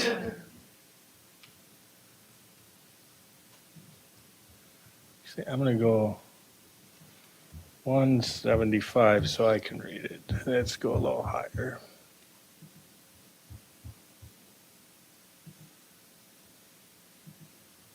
All right, we have two policies this evening. The first one is policy 707. It's transportation of public school students. We have some very minor administrative recommendations.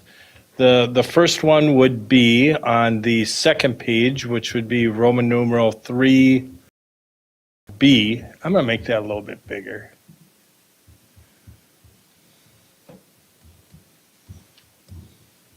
Better?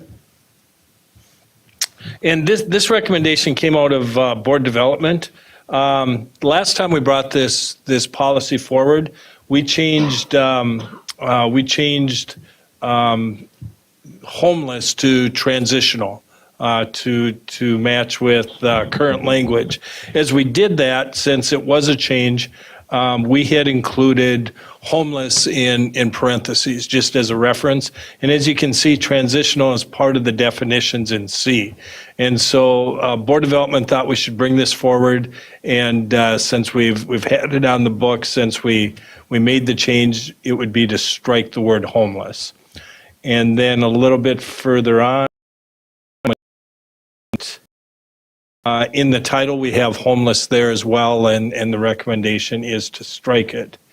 In the final recommendation, it's kind of hard to see. If you go down to B1, right after location, that's a little highlight in there. It's quite uncommon to have a period in the middle of a sentence, so part of our recommendation is to strike that. Those are all of the changes for 707. Any questions? You said something about so transitional means homeless. Correct. You have to put that as a footnote in there? It's actually in the definitions in Roman numeral. Let me go back up.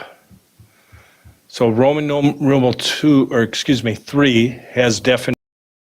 And last time we defined transitional student right in there. We had just left it because it was a recent change, and it's become more common language across the school district, and so the recommendation is to strike it.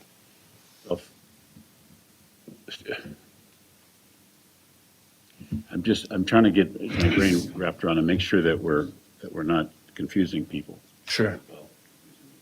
It's not confusing me. I get where it's going. But when you say to a person, this is a transitional student who hasn't read this, is their perception going to be that the student is transferring to another school or that the student is homeless? I understand the need to sometimes take stigma away. Sure. But if you're looking for some financial help from a donor for transitional students, it may come off different than we have homeless students and they need help. So just think about it. I just wanted to say that. Sure. The department that we have in the district that works particularly with the name has been changed from homeless to transitional, and so it's been a couple years. Yeah. And so I didn't know that, but I assume their rationale was stigma, as opposed to the definition of being clearer. I can't speak to that, Superintendent Jett. You see that terminology being changed around the state in terms of how they're using that. Stigma. Correct. Good enough. Makes good sense. I think when you say somebody is homeless, like, are they living on the street or are they living at their friend's house and they're couch surfing? So technically they're in a home, but they're transitional because they don't have their home of their own. Good enough. Okay, bringing it home here. All right, closer. First reading, 709, All right, student transportation safety policy. let's make this one a little larger too.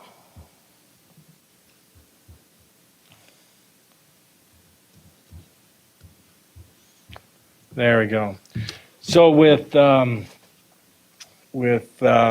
policy 709, that's student transportation safety policy, we have one minor change, and it's towards the end.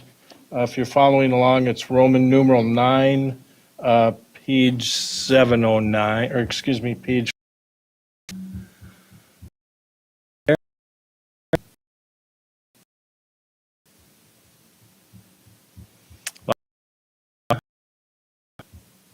Here we go. It has to do with emergency health information that is available on special transportation. This policy has been an MSBA policy for a long time, and since we have become more computer-based society, all of these records are kept electronically now. And the MSBA language really hasn't kept up to it. It really wouldn't be recommended that we keep that on a clipboard in a bus. That's pretty sensitive information, and the practice has been it's available through dispatch. And so the administrative recommendation is to strike maintained on the school bus and replace it with readily available from by dispatch for students requiring special education service. And that is our only recommended change in that one.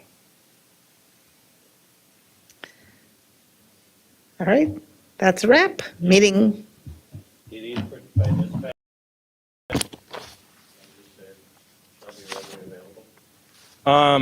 looked around at other school districts, and that's what folks were using, so we borrowed it. Meeting is adjourned. It is 9:40 PM. Have a good night. Thanks for watching. We'll be back June 15th.